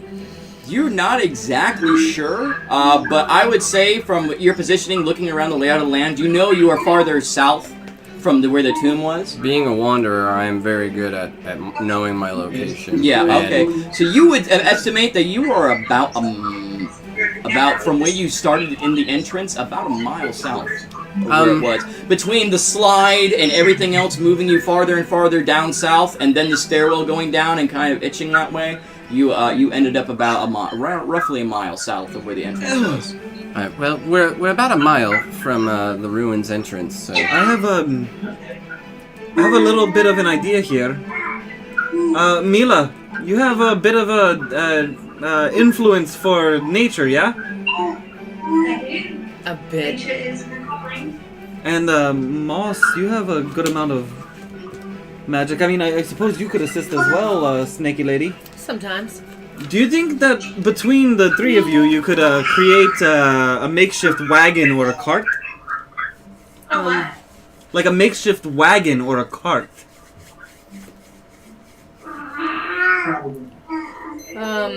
I mean, Possibly, yeah, I mean.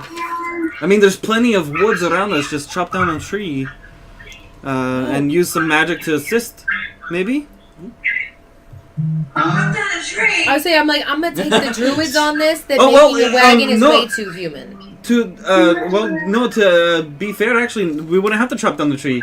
If I recall, druidic magic actually allows you to commune with the tree to use it.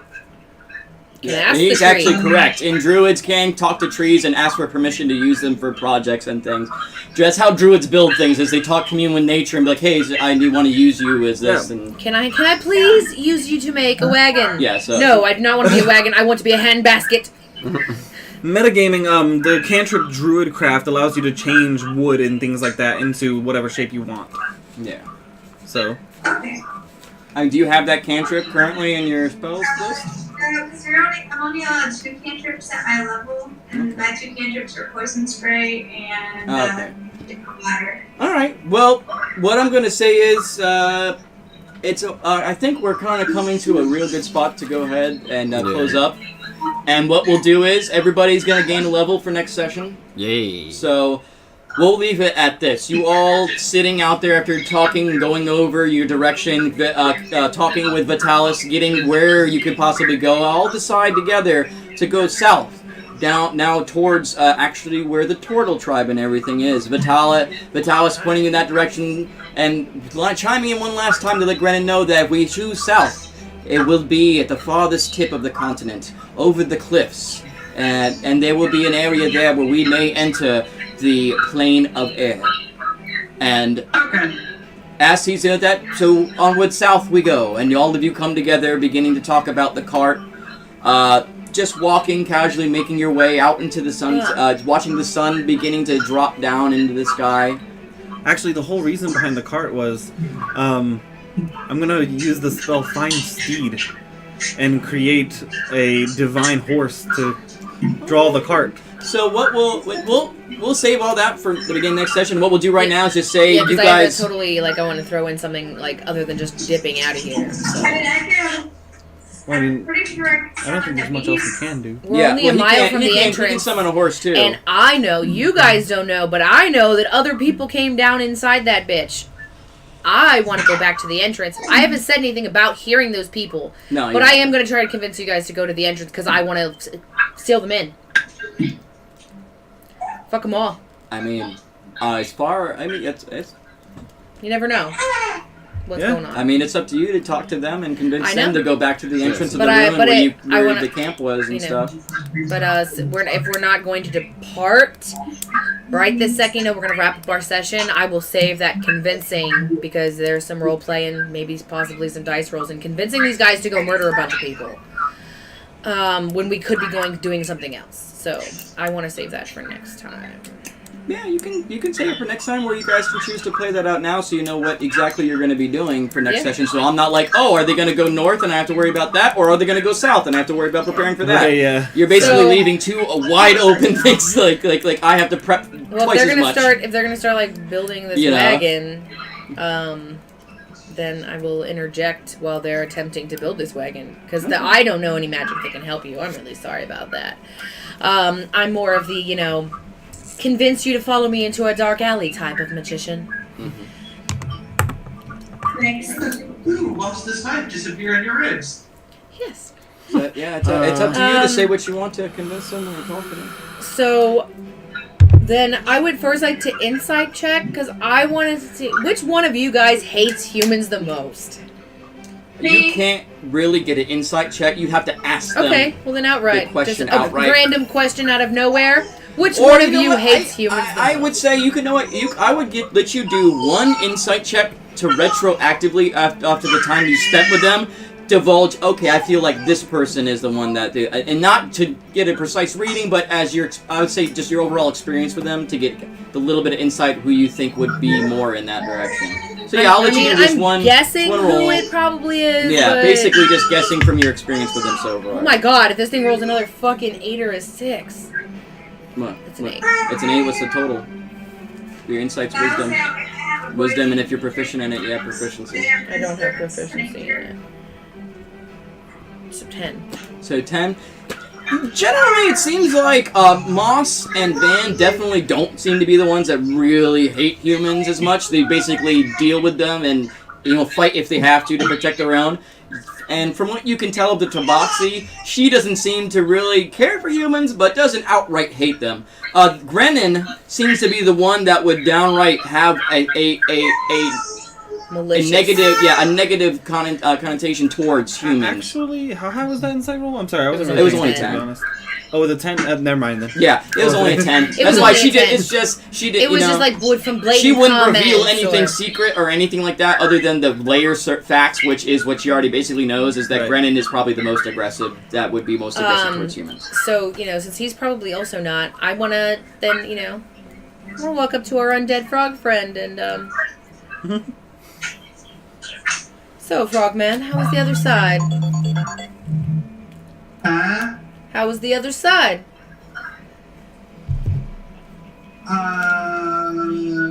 Not what I expected. Well, they never say it is, but hey, a coward dies many times before their deaths. The valiant never taste death but once, and you've already died once, my friend. Yeah, whatever. Those sound like human concepts. No, it's a snack concept.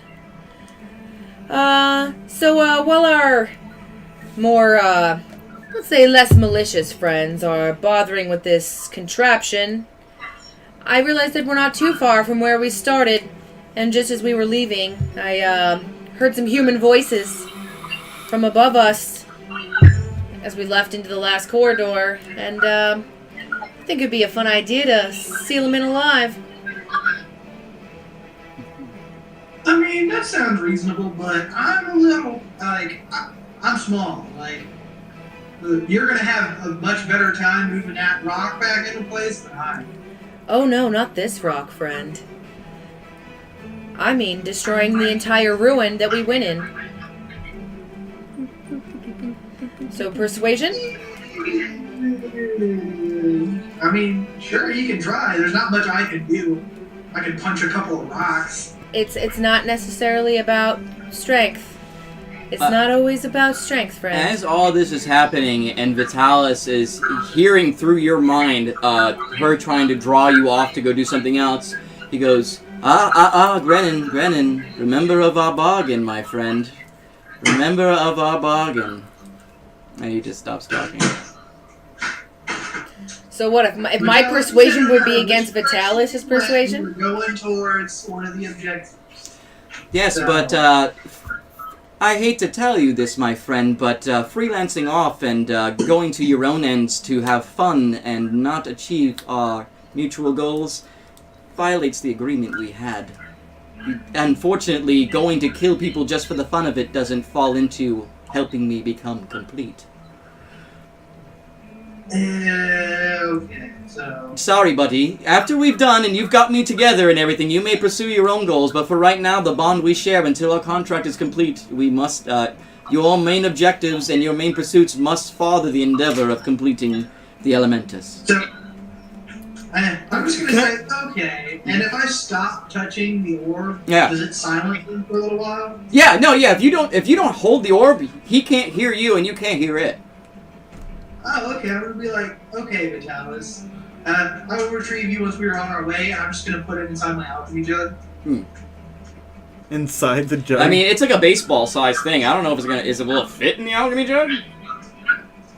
I mean, I figured my alchemy jug would have a slightly wider base, you know what I mean? Alright. Because nothing Like a pours gourd. out of it until I choose to pour it. Yeah. And as you're going to go, I'm going to put you on, and he's just going to like, remember the bargain, you violated, you will die, and she just, and poop, plopped in there. Oh, peace and quiet. See, and that's why I don't hold the little fucker. No, snake lady, I can't. But have fun. Does... Yeah, that wasn't purposely to spoil, like, and your fun or anything. He literally is bound to this object through that agreement of that. So if it's not going towards that Does endeavor... Van hear the conversation? No, you don't hear the conversation. It's all in his head. You hear what he says. Well, no, yeah. No, there- Oh, yeah, that- we yeah, would have yeah, been you hear whispering. that. No, I would have walked away. I didn't want them to hear. Oh, you didn't want Can I to give hear? a So then- perception check They to see if could I have can hear? perception. Yeah, you can do a but perception I check don't to ca- see if I went you're- off to the side, you know, like I'm not. That's like a 16. A 16. Go ahead and roll me a. I would say go ahead and roll me a deception check to see if you can hide. Yeah, hide what you're saying. You're deceiving, not trying to have anybody know. Yeah, so we'll go ahead and do a deception Shit. check against it. That's very likely going to beat me. Yeah. What, for deception? Yeah. If you're trying to hide what you're doing and everything, we'll call it deception then, because you're trying not to have anybody else It's notice. 20. It's 20. Yeah. So you see her go over and sign it, but you can't quite make out the words she's saying or anything. So you can't quite tell what she's talking about. She's definitely whispering to the frog. Well, But I'm not trying to hide what I'm saying, so he hears me say, I can't, but you have fun. Oh yeah. Well, if he's Right, not trying to hide okay. what he's saying, then Yeah. you definitely hear him. well, okay, yeah. So I'll just kind of like walk over and Van isn't smart, but he'd get the idea of what Caress is trying to do anyway, even without hearing what she's saying. Okay. So he'll kind of walk over and that conversation. I wouldn't even like to role play, but I'll hit you up after the session. So I'll also be telling you it's a Van secret. Okay, I got you. Alright, cool. All right. So basically, I guess we're kind of coming to a point where we're going to end this session. She goes down as a conversation. We notice Van and the treetops still, like, kind of hovering around, noticing it, and using his instinct to know that this is a conversation he wants to be a part of, and dives down. As the rest of you begin to settle, going about, figuring out with Young's Vitalis being silenced inside the alchemy jug, you all look to the horizon and everything, and towards the south to where the direction you potentially would be heading. As the sun is now actually getting to the point where it is setting, and it is starting to get a little later evening, you all wait in anticipation for what is to come at these intersecting points of the plains. Time for the Song of Rest. That's where we'll leave it off there. Sweet. So, nice. Cool.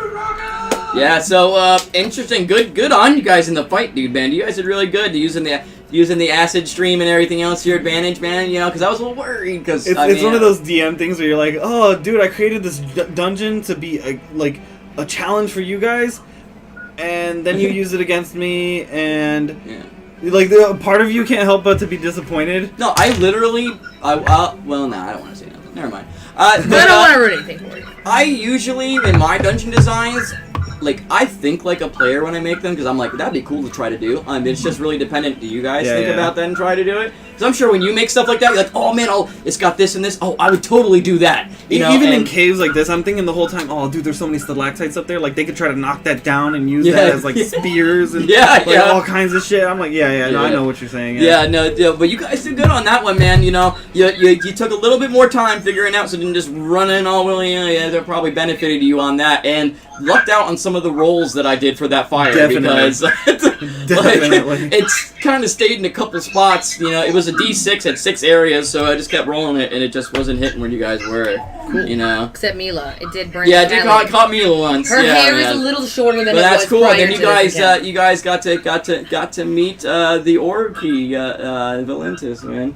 Vitalis? I'm sorry, not Valentis. I'm my Vitalis. You know, the orb, the key of the Elementus. Yeah. So I don't know. Maybe you'll talk to him some more, figure some more stuff out. Brought Grenin back now. You know. Which I thought was a cool, nifty thing to do. I'm like, all right, but you're going to be attached to this guy now, so we'll see how that goes. Yeah, that is the one condition of your agreement to come back. It's like if it's not going towards the end goal or somehow benefiting the end goal, it might sacrifice your life. It definitely benefits the end goal to kill all humans. Just so that we're clear on that. I mean, that's not. You have to convince Vitalis about that it's benefiting that. To him, running backwards to the opposite way you were deciding to go mess with some people and kill them just cause, isn't benefiting him and his cause at all, you know? I mean, you would think of the same thing, too, if you were in his position and you're like, hey, this is my purpose. I can't, but see, like, not being able to hear what he says to Grenin, it's like, well, you know, I could try to convince you, but I can't hear you. Yeah.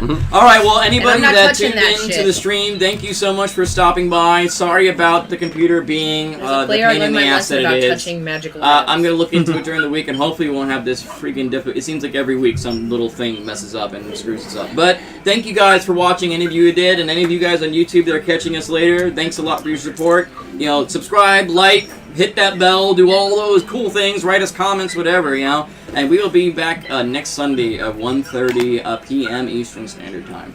So, to all you guys out there, you have a happy Sunday evening. All right.